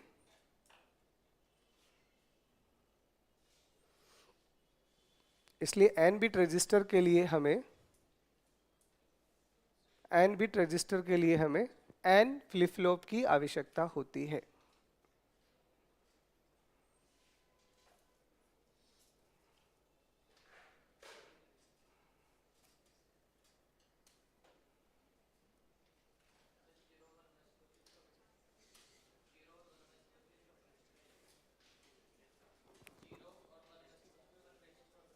हाँ, 0 और 1 में से जो चाहे, 0 करना है तो 0 को स्टोर करेगा, 1 करना है तो 1 को करेगा। अब कैसे करेगा उसके लिए तो पूरा फ्लिप फ्लॉप पढ़ना पड़ेगा, है ना। नॉर्मली तो अब अगर आप पूरा पढ़ चुके हो तो देखो मैं आपके नॉलेज के लिए बता देता हूँ, फ्लिप फ्लॉप एक ही होता है, सिर्फ ऐसा। देखो मैं फ्लिप फ्लॉप को तो जमानों से पढ़ा रहा हूँ, तो फ्लिप फ्लॉप का तो मैं आपको बता देता हूँ। देखो जिसने जेके बनाया था, आपको पता है जेके फ्लिप फ्लॉप कितना पावरफुल है? तो जिसने जेके बनाया था उनको नोबेल मिला हुआ है। J K are the two physicians, Jack and Kallis. Normally J K का आपको फुल फॉर्म कहीं मिलेगा नहीं। आप जब नॉर्मल किताबें पढ़ते हो तो एस आर सेट रीसेट होता है, डी का मतलब आपका डिले होता है, टी का मतलब ट्रिगर होता है ना। बट जेके नॉर्मली कहीं मिलता नहीं है। आप स्टैंडर्ड बुक्स में देखोगे जेके का फुल फॉर्म नहीं मिला होता। तो जेके ये दो फिजिशियन थे जिनको नोबेल मिला हुआ है। क्यों? क्योंकि जब आप एस आर फ्लिप फ्लॉप बनाते हो ना, तो एस आर फ्लिप फ्लॉप में सब फर्स्ट क्लास है। वो तो क्या, कभी फ्लिप फ्लॉप पढ़ाऊंगा तो आपको चलते हुए दिखाऊंगा आपको 0-1। नॉर्मली क्या होता है, एस आर में सब बढ़िया है, आप 0-0, 0-1 और 1-0 के साथ काम कर सकते हो। लेकिन जैसे ही उसमें 1-1 आते हैं, जैसे ही उस फ्लिप फ्लॉप में 1-1 आएगा, वो उसको हैंडल ही नहीं कर पाता। इसीलिए उसको हम इनवैलिड या फॉरगॉटन स्टेप बोलते हैं कि वो इनवैलिड है, वो काम ही नहीं करेगा। तो ये एक स्टेट हटाने के लिए, अब इस एक स्टेट के लिए इसने दो चीजें बना दी कि या तो आप इस एक स्टेट को हटा दो, तो उसके लिए उन्होंने एक नया फ्लिप फ्लॉप बना दिया और उसका नाम रखा उन्होंने बेसिकली डी फ्लिप फ्लॉप। हटा दिया, बोला हटा ही दो, कलेश खत्म करो। तो वहां से उन्होंने एक नया फ्लिप फ्लॉप बना दिया और उसके बाद में सॉल्व किया तो उसके लिए उन्होंने एक नया फ्लिप फ्लॉप बना दिया जिसको बोला जेके।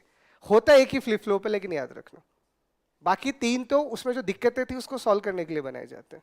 ठीक है, वो उसी से मिलके बनते हैं। टी फ्लिप फ्लॉप जेके के अंदर एक प्रॉब्लम आता है, या तुम पूरा फ्लिप फ्लॉप स्टार्ट करवा दोगे। टी फ्लिप फ्लॉप जो होता है वो जेके में एक स्पेशल प्रॉब्लम आता है, that problem is called race around condition. अब तुम पढ़े हो तो तुम्हें समझ आएगा, नहीं पढ़े हो तो जबरदस्ती एक नई जंग छिड़ जाएगी, तो बस छोड़ो। मुझे आपको रजिस्टर पढ़ाना है, फ्लिप फ्लॉप नहीं पढ़ाना। तो रजिस्टर क्या होता है? खूब सारे फ्लिप फ्लॉप्स का कॉम्बिनेशन होता है। कितने का? तो आप बताओ कितने बिट का रजिस्टर है? तो आपने बोला आपका रजिस्टर 8 बिट का है, तो कितने फ्लिप फ्लॉप होंगे? और 16 बिट का है तो इतना समझ आ गया, बस फिलहाल के लिए बहुत है। अब अंदर क्या हो रहा है वो कभी फुर्सत से कभी पढ़ेंगे तो जरूर आपको यहां समझाएंगे, अभी छोड़ो, अभी छोड़ो। अब अगर हम टाइप्स ऑफ रजिस्टर्स की बात करते हैं,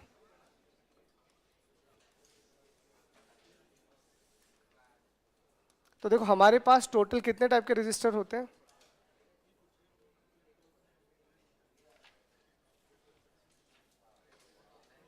कितने टाइप के रजिस्टर होते हैं? हाँ, तो लिख दिया, नंबर देख के बोल दो कितने होते हैं। हाँ, तो 8 टाइप के रजिस्टर्स होते हैं जो आपको याद रखने हैं। और उन 8 टाइप का मैं सीक्वेंस भी लिख रहा हूं, उनका सीक्वेंस मत गड़बड़ाना, क्योंकि इसी सीक्वेंस में हम उन्हें यूज लेते हैं। ठीक है, तो सबसे पहला जो आपका रजिस्टर होता है, this is called program counter. ठीक है, जिसको शॉर्ट में आप बोलते हो पीसी। ठीक है, उसके बाद में आपका आता है MAR, memory address register. Memory address register, तो मेमोरी एड्रेस रजिस्टर को कुछ लोग MAR बोलते हैं, कुछ विद्वान लोग AR भी बोल देते हैं, तो कंफ्यूज मत होना। ठीक है, ये मेमोरी एड्रेस रजिस्टर भी कहीं बोला जाता है और एड्रेस रजिस्टर भी बोला जाता है, तो don't be confuse, either MAR और AR एक ही मतलब होता है। ठीक है, अगला आपके पास आता है memory, either you can call it the buffer और डेटा, बफर और डेटा रजिस्टर। तो इसी को कुछ लोग MBR बोल देते हैं, कुछ लोग MDR बोल देते हैं, कुछ विद्वान लोग इसे DR भी बोल देते हैं, किसी का बस चलेगा तो BR भी बोल देगा, सब ले लो तुम। ठीक है, नॉर्मली डेटा है तो डेटा रजिस्टर हो गया या मेमोरी डेटा रजिस्टर हो गया, और एड्रेस है तो एड्रेस रजिस्टर हो गया या मेमोरी एड्रेस रजिस्टर हो गया। फिर भी हम कंफ्यूज नहीं होने चाह रहे तो मैंने सारे लिख दिए, कुछ तो मिलेगा। ठीक है, तो सबसे पहले आपका प्रोग्राम काउंटर काम सीक्वेंस भी यही होता है, मैं पूरा चला के दिखाऊंगा सेक्शन साइकिल में। सबसे पहले पीसी एक्टिवेट होता है, पीसी एक्टिवेट होते ही MAR एक्टिवेट होता है, MAR जैसे ही एक्टिवेट होगा फिर MDR एक्टिवेट होगा और उसके बाद में आपका IR एक्टिवेट होगा, जिसे हम बोलते हैं इंस्ट्रक्शन रजिस्टर।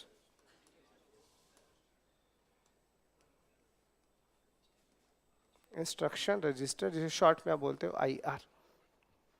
ठीक है, उसके बाद आपके पास एक्यूमुलेटर आता है, एक्यूमुलेटर जिसको शॉर्ट में आप सिर्फ AC बोलोगे।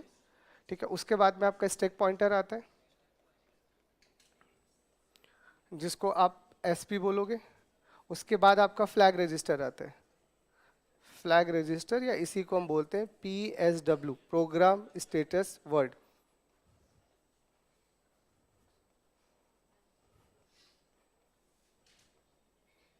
ठीक है, उसके बाद आपका जनरल पर्पस आता है। लो जी, एक नहीं छोड़ा।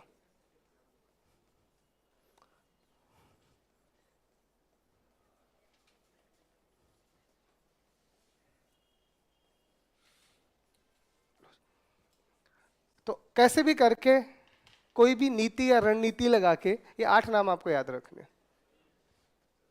और वो तभी याद हो गए होंगे। नहीं याद हुए तो समझाते समझाते याद करवा दूंगा। ठीक है, तो पहला प्रोग्राम काउंटर, दूसरा मेमोरी एड्रेस रजिस्टर, तीसरा मेमोरी डेटा रजिस्टर, चौथा आपका इंस्ट्रक्शन रजिस्टर, फिर आपका एक्यूमुलेटर, फिर आपका स्टैक पॉइंटर, फिर आपका फ्लैग रजिस्टर या प्रोग्राम स्टेटस वर्ड रजिस्टर, और लास्ट आपका जनरल पर्पस रजिस्टर। तो 8 रजिस्टर का काम सीखने का मतलब है अब आपको इंस्ट्रक्शन साइकिल समझ आ जाएगा। जो भी मुझे आगे काम आने वाला है मैं पहले ही पढ़ा रहा हूँ। देखो इन सबको पढ़ाने के कई तरीके होते हैं, मैं मेरे तरीके से पढ़ा रहा हूँ। इनको सीख लो, आगे की चीजें समझ में आने लग जाएंगी। बीच बीच में मुझे इन रजिस्टर को यूज करना है, तुम कहोगे होते क्या है, तो पहले ही जान लो। अभी इनको लोकल तरीके से समझाऊंगा और फिर थोड़ी इनकी डिटेलिंग में आगे के स्टेप्स में और करता रहूंगा। तो ये खत्म नहीं हो रहे, ये स्टार्ट हो रहे हैं।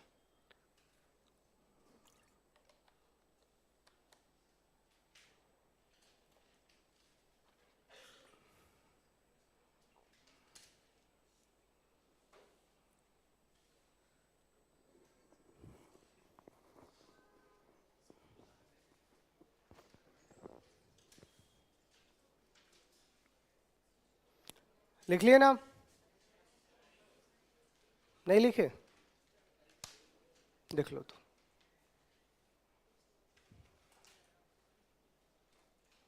क्या समझ रहे हैं, क्या करें?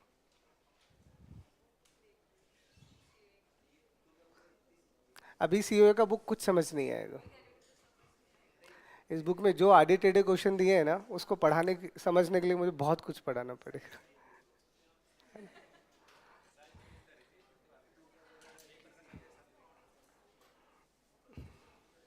साइज में जैसे मैंने अपने लिए जो सीओए का बुक लिख रखा है उसमें कम से कम 300 साढ़े 300 पेज है।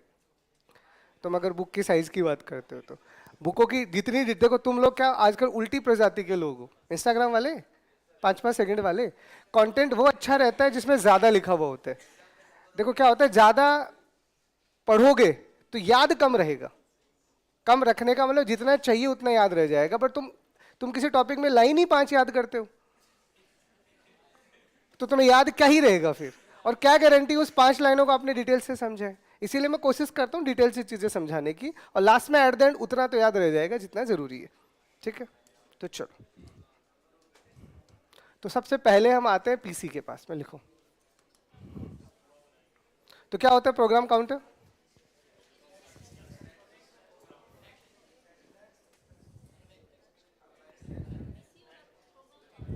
हाँ, क्या रखता है? Next address instruction. अच्छा,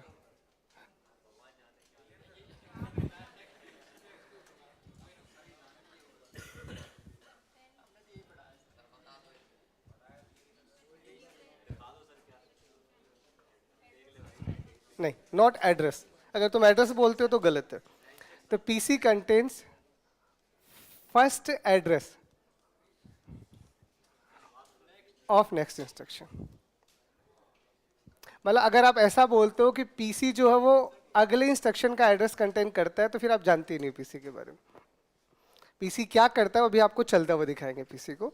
अभी अगर प्रोग्राम काउंटर की बात करते हो तो प्रोग्राम काउंटर क्या बोलेगा, जो भी आपका अगला इंस्ट्रक्शन एग्जीक्यूट होने वाला है। तो अभी देखो फिर से मैं मुद्दे पे आता हूँ। अभी हम जो सीपीयू पढ़ रहे हैं, हमारा मेमोरी पढ़ रहे हैं, उसी मेमोरी में सारी की सारी इंस्ट्रक्शन है। तो आपका इंस्ट्रक्शन कितने बाइट का है? आपका इंस्ट्रक्शन तो 4 बाइट का हो सकता है ना। तो आपका इंस्ट्रक्शन ऐसा है, समझो। देखो यही तो मुद्दे की बात है। आप अगर पीसी को समझ रहे हो तो पीसी को पूरा समझो। पीसी क्या बोलेगा कि अब आपने यहाँ पे जब किसी भी इंस्ट्रक्शंस को एग्जीक्यूट करना स्टार्ट किया होगा, तो मान लीजिए ये आपके पास में पूरा का पूरा आपका एक प्रोग्राम है, और यहाँ पे आपने कोई ना कोई इंस्ट्रक्शन एग्जीक्यूट कर रखी है, ये लिख रखी है। तो ये इतनी सारी इंस्ट्रक्शन जो है, अब अगली जो भी इंस्ट्रक्शन एग्जीक्यूट होने वाली है, अब ये मान लीजिए ये एक इंस्ट्रक्शन आपकी एग्जीक्यूट हो रही है, तो अगर ये एक ही एड्रेस को कंटेन किए हुए तो ठीक है, बट अगर मल्टीपल एड्रेस को कंटेन किए हुए तो तो it just like the array. Array में क्या होता है, आपका एरे में आप एलिमेंट भले ही 10 स्टोर कर दो, स्टोर तो आप बेस एड्रेस ही रखते हो ना, फिर आगे तो अपने आप ही पहुंच जाते हो।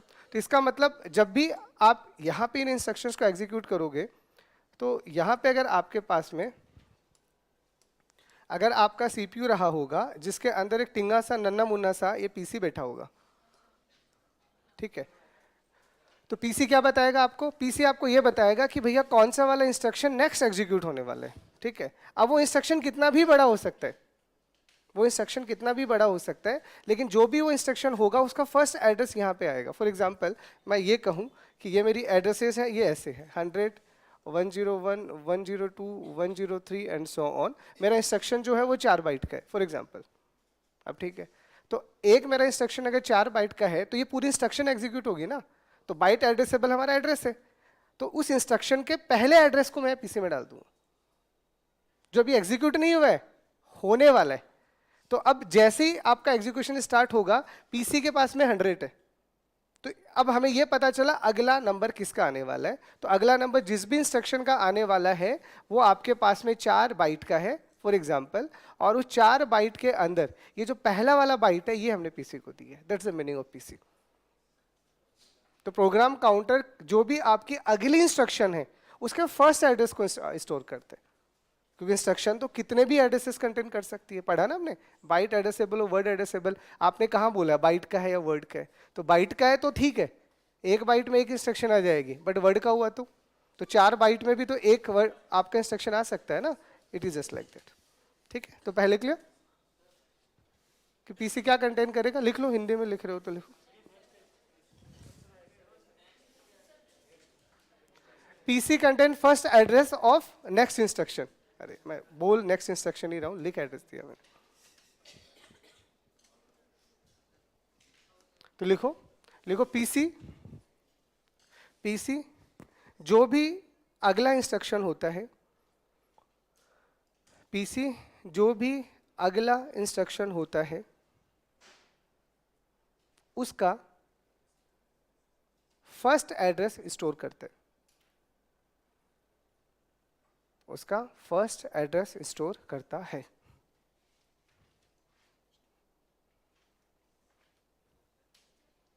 फर्स्ट एड्रेस स्टोर करता है, ठीक है।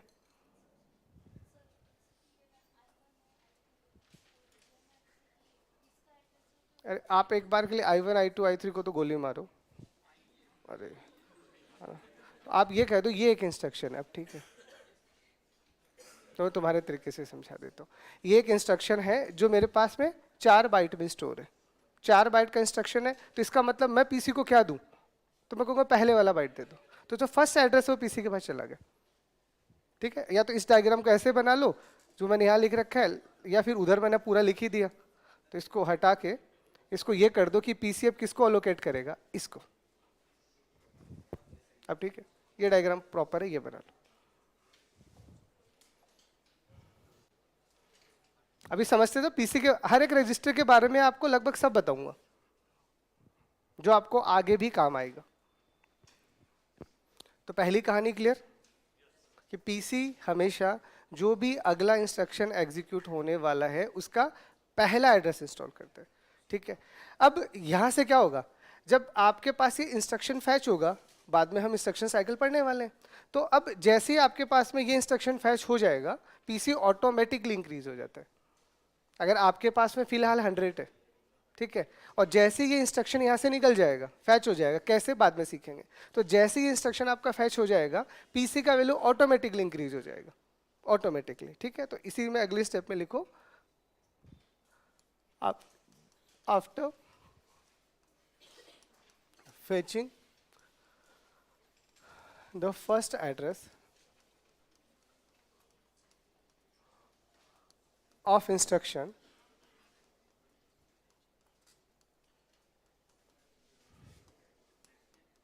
it is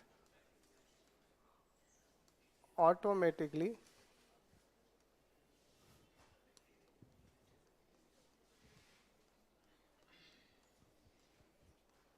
increased by 1। तो लिखो, लिखो, लिखो, इस पहले लिखो देखो, पहले एड्रेस के फैच होने के बाद, पहले एड्रेस के फैच होने के बाद, पहले एड्रेस के फैच होने के बाद पीसी का वैल्यू, पीसी का वैल्यू ऑटोमेटिकली ऑटोमेटिकली इंक्रीज हो जाते हैं। क्या कह रहे हो?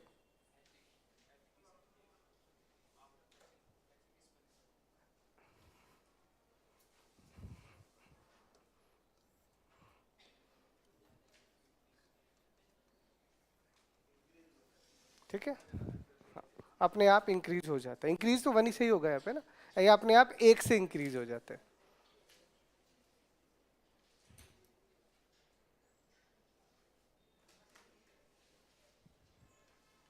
ठीक है, और समझो।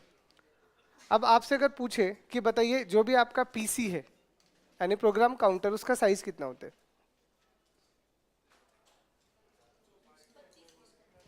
वाह, हाँ तो मतलब नहीं, लोकेशंस नहीं, address line, data bus, data bus. क्योंकि पीसी क्या होल्ड करता है? सिर्फ एड्रेस ना। उसको ये नहीं पता उसमें डेटा क्या रखा हुआ है, उसको सिर्फ ये पता है कि मेरे को आपको आगे जहां पे भी लेके जाना है उसका एड्रेस क्या है। और एड्रेस का साइज कौन डिसाइड करता है? Address bus. तो इसका मतलब जितना साइज आपके एड्रेस बस का होगा उतना ही साइज आपके पीसी का होगा। ये चीज हमेशा ध्यान रखना। अगर आपसे कोई बोले कि आप जो एड्रेस बस यूज कर रहे हो उसका विड्थ 16 बिट है, तो इस मीन्स पीसी का विड्थ भी 16 बिट ही होगा, क्योंकि एड्रेस का जो साइज है वही तो एड्रेस बस आपका प्लान करता है ना। तो ये चीज याद रखना कि लेंथ ऑफ पीसी, एक मैं लिख दूं, length of PC is equal to the, यानी तुम रहने दो, या तुम मेरे को इंग्लिश हिंदी लिखना पड़ेगा, तुम सीधे लिख लो। Length of PC is equal to,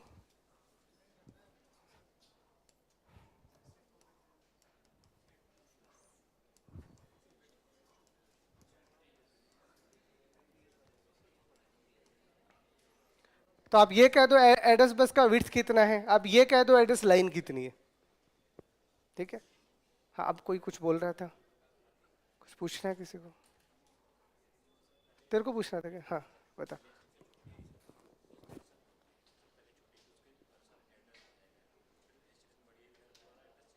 वो तो होगा, एग्जैक्टली इंस्ट्रक्शन कैसे एग्जीक्यूट होने वाली है ये तो मैं समझाऊंगा ना। अरे मैंने फिर समझो मैंने क्या बोला।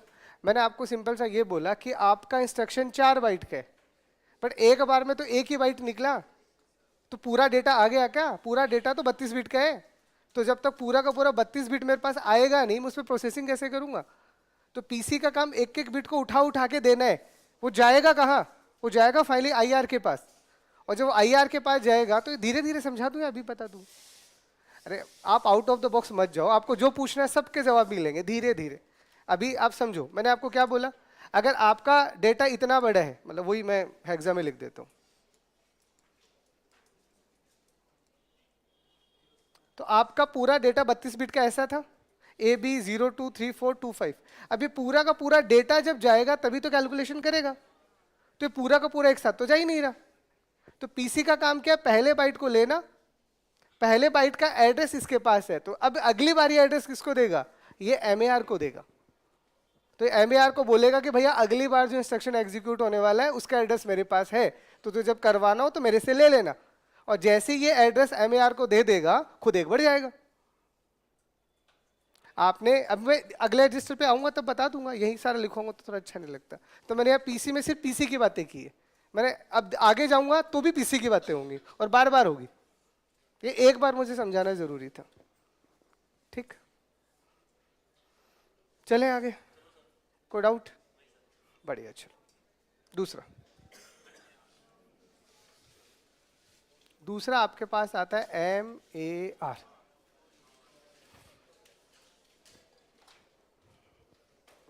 Memory address register. तो जैसा कि इसके नाम से समझ में आ रहा है, ये क्या करेगा? पीसी क्या बोलता है कि जो भी आपका अगला इंस्ट्रक्शन एग्जीक्यूट होने वाला है उसका फर्स्ट एड्रेस मेरे पास है। अब वो फर्स्ट एड्रेस जब तक एमएआर के पास नहीं जाएगा तब तक आगे कुछ होने वाला भी नहीं है। इसलिए पीसी का काम होता है एड्रेस होल्ड करके और एमएआर को दे देना। वो एमएआर को देगा और खुद अपने आप को एक इंक्रीज कर लेगा। तो एमएआर का सिंपल सा काम क्या करता है, इट होल्ड्स दोज एड्रेस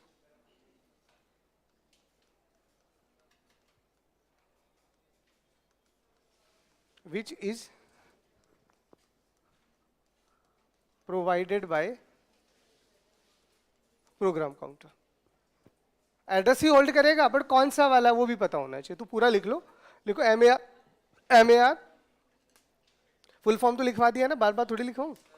हाँ, तो एमएआर उस एड्रेस को स्टोर करता है, एमएआर उस एड्रेस को स्टोर करता है जो पीसी के पास होता है। ठीक है, जो जब उस इंस्ट्रक्शन का एग्जीक्यूट होना होगा। कोई भी इंस्ट्रक्शन कब एग्जीक्यूट होता है, जब सीपीयू का आइडियल होता है। ये तो ओएस में पढ़ा ना आपने। अरे प्रोसेस मींस इंस्ट्रक्शन। तो ओएस हमें क्या समझाता है कि आपका का सारा डेटा मैन मेमोरी में है। कौन सी क्यू के अंदर है, वेटी क्यू के अंदर है, रेडी क्यू के अंदर है। तो जहां जब तक वो उठ के सीपीयू के पास नहीं आएगा, सीपीयू से एग्जीक्यूट नहीं करने वाला। तो अब ये तो तय है कि जब सीपीयू ने उसको बोला होगा कि चल भाई नंबर आ गया, ले गया, अब किसको एग्जीक्यूट करना, तब जाके पीसी कहेगा उठ जा भाई उठ जा, सीपीयू तक पहुंचा दे, नहीं हो किसी और को ले लेगा। तो पीसी के पास पहले से प्लान होगा कि भैया जैसी सीपीयू आइडल हो मुझे पता चलेगा और मैं फटाक से तेरे को एड्रेस दे दूंगा। It is just like that. तो इसका मतलब एक पूरी लाइन लिख दीजिएगा, एंड आफ्टर असाइनिंग, ये अब वापस से लिखवा रहा हूं, after assigning the address PC is incremented by 1। ये सब मैं आपको दोबारा से समझाऊंगा जब हम इंस्ट्रक्शन साइकिल पढ़ेंगे, वहां पे सबके माइक्रो कोड्स लिख के दिखाऊंगा। लेकिन थोड़ा थोड़ा भी छोटा पार्ट चल रहा है, ये चीज अभी आपको समझ में आ जाएगी, एकदम से समझ नहीं आएगी। तो मैंने यहाँ क्या बोला, इधर वापस आओ। ये डायग्राम क्लियर है? अब हम ये बोल रहे हैं, इस डायग्राम से हमें ये चीज समझ में आ गई कि ये वाला एड्रेस इसके पास था। अब यहाँ पे हमारे पास कौन था, यहाँ पे हमारे पास में MAR है, मतलब यहाँ पे हमारे पास में MAR है। ठीक है, तो जैसे ही सीपीयू ने इंटीमेशन दिया कि भैया अब इस इंस्ट्रक्शन का नंबर आ गया, तो सबसे पहले ये पीसी इसके पास जाएगा और कहेगा भाई इसको तुझे एग्जीक्यूट करना है। तो इसका मतलब तू चुपचाप इसके पास चला जा, और तू इसके पास जैसे ही चला जाएगा, मेरा काम अगले वाले को इंडिकेट करना है, तो मैं अगले वाले एड्रेस पे चला जाऊंगा। ये दो चीजें एक साथ होती है। मतलब in terms of the micro code, in terms of micro code you can call it this. मैं आपको बाद में समझाऊंगा, अभी आपको आर्टिकल नहीं आता, लेकिन जब आप आर्टिकल सीख जाओगे तो आपको मैं सब समझाऊंगा। This is the micro code. तो ये माइक्रो कोड्स तो भी रहने दो, मैं आपको एक साथ ही समझा दूंगा। अभी मैं वैसे ही थोड़ा थोड़ा करके समझा रहा हूँ। ये टॉपिक कहने को बहुत छोटा है, बस समझना चाह रहे हो तो एक बार में समझ नहीं आएगा, तो मैं इसे मल्टीपल पार्ट्स में पढ़ाऊंगा। रजिस्टर में भी ये चीजें पढ़ाऊंगा, यही चीज जब आपको वो पढ़ाऊंगा, इंस्ट्रक्शन फॉर्मेट पढ़ाऊंगा तो भी पढ़ाऊंगा, और यही चीज जब मैं एड्रेसिंग मोड पढ़ाऊंगा तो भी पढ़ाऊंगा। क्या कह रहे हो?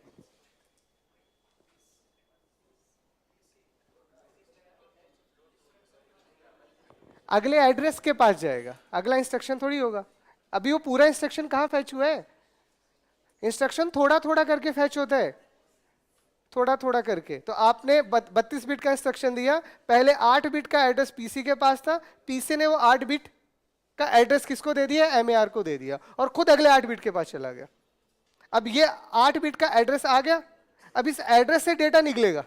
अब फिर समझना, अब ये एमएआर है, चलो अब और बात करते हैं। पीसी के पास जो एड्रेस था वो एमएआर के पास आ गया, एमएआर यहां तक किससे पहुंचा? तो that is your address bus. लो जी, आपको आपके एड्रेस बस भी दिखा देते हैं। तो एड्रेस बस जिस रजिस्टर से कनेक्ट होता है वो एमएआर होता है, मेमोरी एड्रेस रजिस्टर। आपको मैंने उसमें क्या बोला था कि सीपीयू एड्रेस जनरेट करता है। अब मैं उसको थोड़ा रेक्टिफाई करता हूँ, उसे सुधारता हूँ, और मैं ये कहता हूँ सीपीयू में एमएआर होता है, और वो एमएआर उस एड्रेस को जनरेट करता है, और वो एड्रेस जनरेट करके एड्रेस बस से होता हुआ आपकी सीधी की सीधी मेमोरी तक पहुंचा देता है। एक बार में चीजें समझ में आएगी नहीं, इसलिए मैंने अभी आधा समझाया, अब धीरे धीरे वो जुड़ेगा। तो यहाँ से अब आपको जैसे ही समझ में आया, तो अगली लाइन में आपको यही तो समझा रहा हूँ। यहाँ से मैंने ये यहीं कर दिया क्या डायग्राम? तो ठीक है ना, या कॉपी करूं? चलो मैं कॉपी करके इसे वहीं ले जाता हूँ, नहीं तो फिर कंफ्यूज हो जाओगे। तो मैं जहां था मैं वहीं ले आता हूँ इसको, ये लो। ठीक है, तो इन सब लाइनों को मैं हटाता हूँ और अब मैं पूरी चीज आपको बताता हूँ। इसको तो क्यों सुधारना है?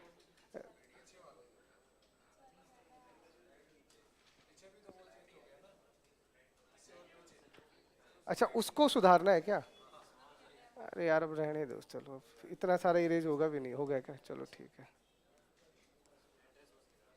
लो चलो, इतना ही समझाना था मुझे, तो इतना यहाँ समझा चुका। नहीं, सही नहीं है। स्टार्टिंग में तो सोपी था ना, ठीक है, ये तो बना चुके हो तुम लोग। चलो आगे, यहाँ पे कोई डाउट है? देखो, अब यहां से सिंपल सा MAR लिख लो, अगला लिखो MAR is directly connected to address bus. क्योंकि ये तो हमें भी पता है CPU एड्रेस को जनरेट करेगा और वहां से वो एड्रेस डिकोडर की मदद से होता हुआ कहां जाएगा? मेमोरी के लोकेशंस पे। अब मैं ये शॉर्ट में बता रहा हूँ, हमें भी पता है डिकोडर के पास लेके जा रहा है, बट CPU के अंदर मैंने बोला था CPU एड्रेस जनरेट करता है, बट CPU में भी कौन? MAR। तो MAR आपके करंट जो भी चल रहा होगा उसका एक बाइट उठाएगा, PCs को देगा और ये आगे चला जाएगा। It is.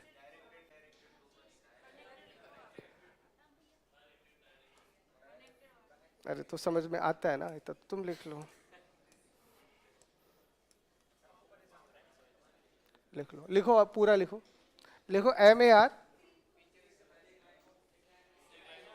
पीछे एक लाइन और थी, ये तो लिखवा तो दिया था, तो लिख लो, लिखो। हाँ, तो पहली लाइन क्या लिखी थी? MAR PC के पास जो एड्रेस होता है उसको, मतलब PC MAR को एड्रेस असाइन कर देता है। अगली लाइन में लिखो, लिखो उसके बाद, उसके लिखो उसके बाद PC का वैल्यू 1 से इंक्रीज हो जाता है। उसके बाद PC का वैल्यू 1 से इंक्रीज हो जाता है या 1 से बढ़ जाता है।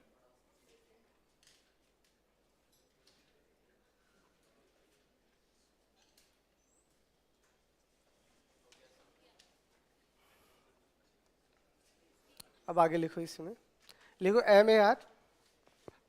MAR एड्रेस बस से डायरेक्टली कनेक्टेड होते हैं।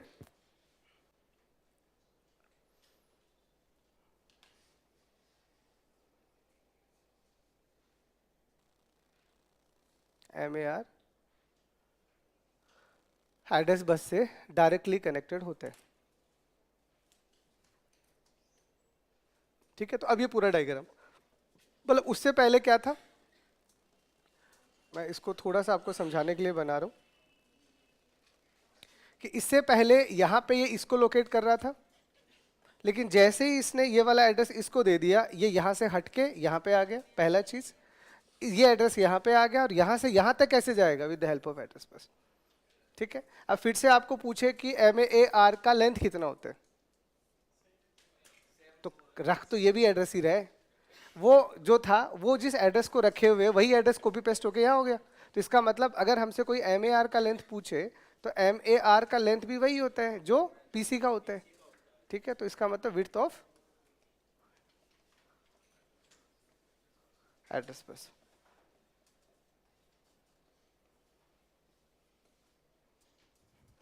ठीक है, तो MAR का जो लेंथ होगा वो भी उतना ही होगा जितना आपका एड्रेस बस का विड्थ होगा।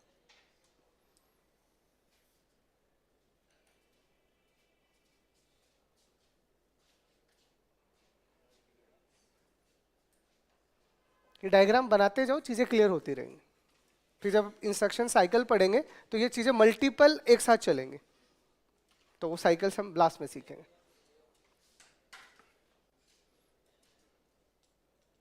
तो पहली चीज PC क्लियर सबको। प्रोग्राम काउंटर क्या करता है? जो भी अगली इंस्ट्रक्शन उसका पहला एड्रेस होल्ड करेगा। जैसे MAR क्या करेगा? तो MAR जो भी PC के पास एड्रेस है वो लेगा और उसके बाद पीसी का वैल्यू 1 इंक्रीज हो जाएगा और फिर एड्रेस बस की मदद से कहाँ पहुंच जाएगा, मेमोरी की लोकेशन तक पहुंच जाएगा। और कितना लेंथ होता है एमएआर का, तो उतना ही होता है जितना आपके एड्रेस लाइन का विड्थ होता है।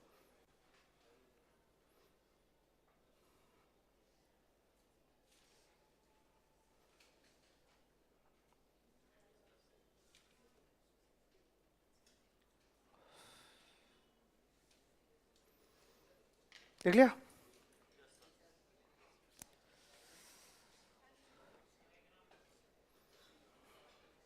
बना लो तब बता दे।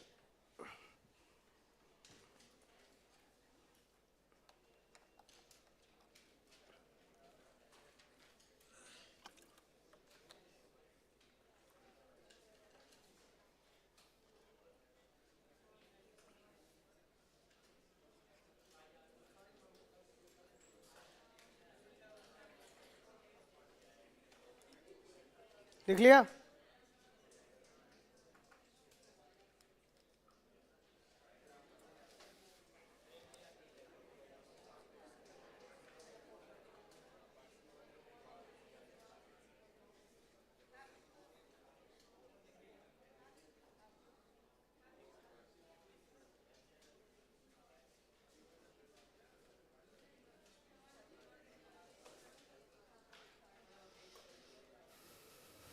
चलो अगला लिखो।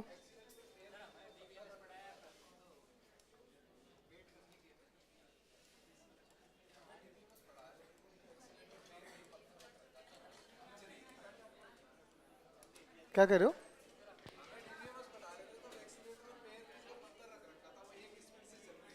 अच्छा, अब ये तो सुधरने का ही नाम नहीं ले रहे ये वाले बच्चे, तो अब क्या करें। मैं तो खुद दुखी हूँ इतनी कमी स्पीड से, लेकिन अब आपको जितना समझ में आए वही स्पीड रखूंगा। समझाना जरूरी है, स्पीड मैटर नहीं करता। कोई नहीं। देखो अगला लिखो, एम डी आर या M B R, memory data register या मेमोरी बफर रजिस्टर। बाकी के सारे नाम बता चुका हूँ। अब इस रजिस्टर का काम क्या होगा, सुनना। तो इस रजिस्टर का काम क्या होगा कि जो भी एड्रेस आपके एम ए आर के पास है, ये रजिस्टर उस एड्रेस पे जाएगा और उस एड्रेस पे क्या रखा हुआ है, बस सिर्फ डेटा और इंस्ट्रक्शन। अरे मेमोरी में क्या स्टोर होता है, ये स्टोर्ड प्रोग्राम से मैं बार बार चिल्ला के आ रहा हूँ कि मैन मेमोरी में डेटा और इंस्ट्रक्शन दोनों एक साथ स्टोर होते हैं। तो अगर मैं बोल रहा हूँ मैं किसी एड्रेस पे पहुंच गया, तो उस एड्रेस से मैं क्या निकालूंगा, आइदर डेटा और इंस्ट्रक्शन। अगर उसमें डेटा होगा तो डेटा को निकाल लिया जाएगा और एड्रेस होगा तो एड्रेस को निकाल लिया जाएगा। बट निकालेगा कौन, वो निकालेगा आपका एम बी आर या एम डी आर। ठीक है, तो ये रजिस्टर क्या करेगा, तो this register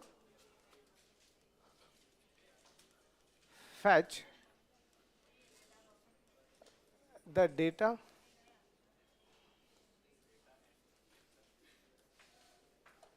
or instruction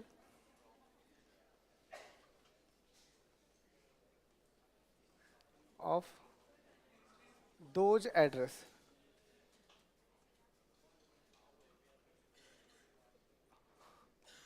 which store in MAR। इन सबके माइक्रो ऑपरेशंस होंगे, मैं बाद में लिख के दिखाऊंगा, अभी मैं माइक्रो ऑपरेशंस नहीं लिख रहा। तो अभी फिर से समझ लो, ये क्या बोलेगा कि सबसे पहले पीसी के पास अगले इंस्ट्रक्शन का फर्स्ट बाइट आया, उसने वो फर्स्ट बाइट किसको दिया, MAR को दिया। MAR ने उस एड्रेस को एड्रेस बस की हेल्प से वहां तक पहुंचा दिया। अब उस एड्रेस पे क्या रखा हुआ है, या तो कोई डेटा होगा या इंस्ट्रक्शन होगा। एट द एंड तो वही देना है ना एलयू को, सारा खेल एलयू के लिए तो हो रहा है। तो अब वो डेटा या इंस्ट्रक्शन वहां से निकलेंगी और उनको निकालने का काम कौन करेगा, वो करेगा एमडीआर। तो एमडीआर क्या करता है, एमडीआर जिस एड्रेस का एमबीआर बात करता है, मतलब एमएआर बात करता है, उस एड्रेस पे जाएगा और उस एड्रेस का डेटा निकाल के लेके आएगा। किससे, डेटा बस की मदद से। अब फिर से, अब ये तो डेटा का काम कर रहा है, तो वहां से डेटा निकलेगा और किससे आएगा, डेटा बस से आएगा। ठीक है, अब वो डेटा आएगा कहां से, तो आप क्या कह सकते हो कि MDR is connected through data bus. ठीक है, तो ये आपके पास में डेटा बस से कनेक्टेड है, और डेटा बस से कनेक्टेड इसका मतलब इसका लेंथ क्या होगा फिर, अब ये इसका आएगा वो लेंथ ऑफ एड्रेस बस या विड्थ ऑफ एड्रेस बस। तो जो अब आपका एड्रेस बस होगा, डेटा बस होगा सॉरी, ये उतना ही होगा क्योंकि ये डेटा या इंस्ट्रक्शन को कंटेन कर रखा है। तो लिखो, तो लिखो देखो इस रजिस्टर में, इस रजिस्टर में हम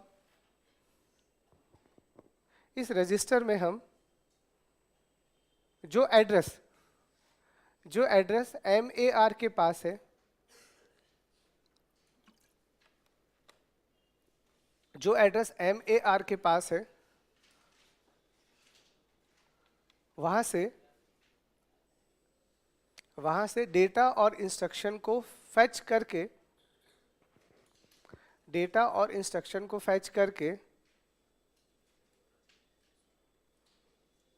डेटा बस की मदद से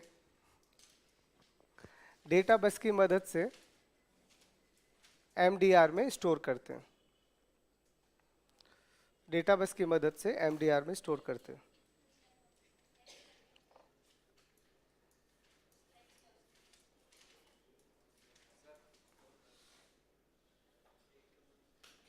लिख लिया होगा ना? ठीक है, यानी इस रजिस्टर में मेमोरी MAR में जो एड्रेस स्टोर है, वहां पे जो डेटा और इंस्ट्रक्शन रखा हुआ है उसको डेटा बस की मदद से निकाल के और MDR में स्टोर करते हैं। ठीक है, और ये किससे कनेक्टेड होता है? 2 लाइन तो लिख लो। यह डेटा बस से कनेक्टेड होता है और इसका लेंथ डेटा बस के लेंथ के बराबर ही होता है।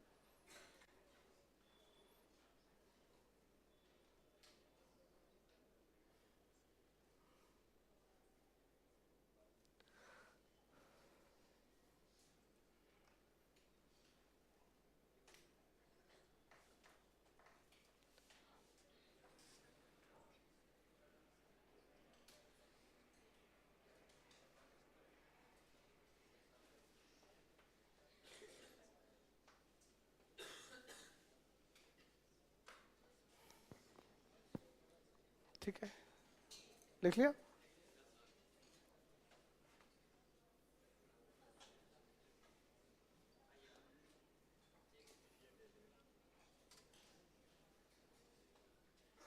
तो अब क्या रहा होगा?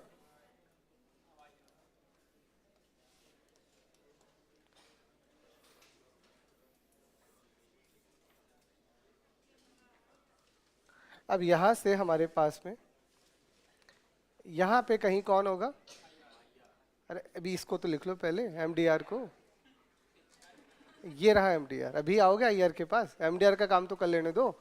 ठीक है, तो MAR के पास जो भी एड्रेस था, ये उस एड्रेस पे जाएगा और उस एड्रेस के ऊपर जो भी डेटा, जैसे अभी यहाँ था, तो यहाँ से जो भी डेटा रखा हुआ है वो यहाँ पे खुद के पास लाके स्टोर कर लेगा। तो यहाँ पे जो डेटा है ये उसको लाएगा और यहाँ स्टोर कर देगा। मतलब अगर ये आपके पास में, सत्यानाश हो तेरा, अगर ये आपका MDR है तो इसका मतलब इसके पास में क्या आ जाएगा? AB आ जाएगा। देखो सब, देखो आपके सामने सब चलता हुआ नजर आएगा। ठीक है, तो साइकिल समझ आ रहा है? PC के पास में एड्रेस था, वो किसको दिया है? MAR को। MAR एड्रेस बस से होता हुआ कहाँ चला गया? उस एड्रेस के ऊपर। यहाँ उस एड्रेस के ऊपर डेटा लाइन लगा हुआ है, डेटा लाइन से वो डेटा चलता हुआ, ये क्या है? ये आपका डेटा लाइन से या डेटा बस से। तो डेटा बस से ये डेटा ट्रेवल करता हुआ और MDR में आके स्टोर हो जाएगा। ठीक है,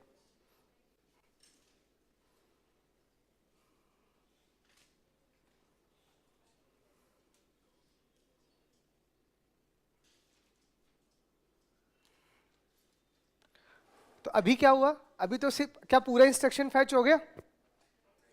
नहीं, पूरा इंस्ट्रक्शन फैच नहीं हुआ है, सिर्फ पहला वाला एड्रेस का डेटा पहुंचा है अभी तो।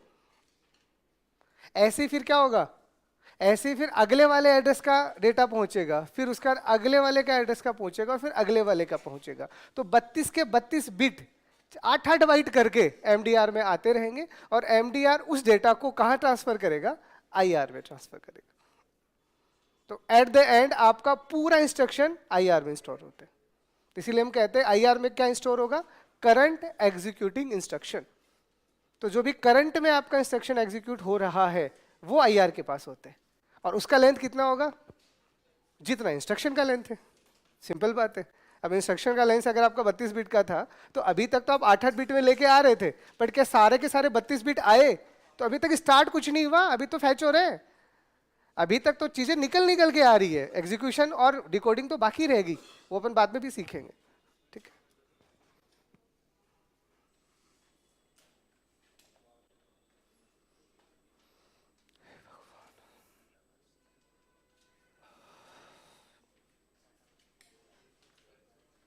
कितना काटोगे इसको?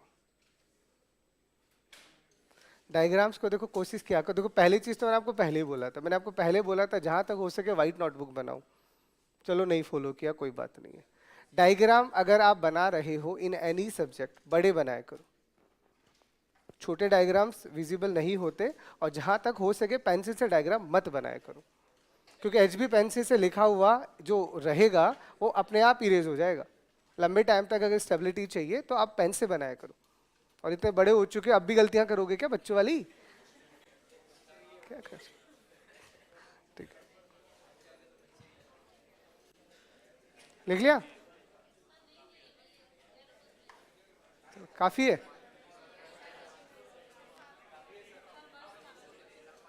तो बस ही तो चल रही है इतनी देर से।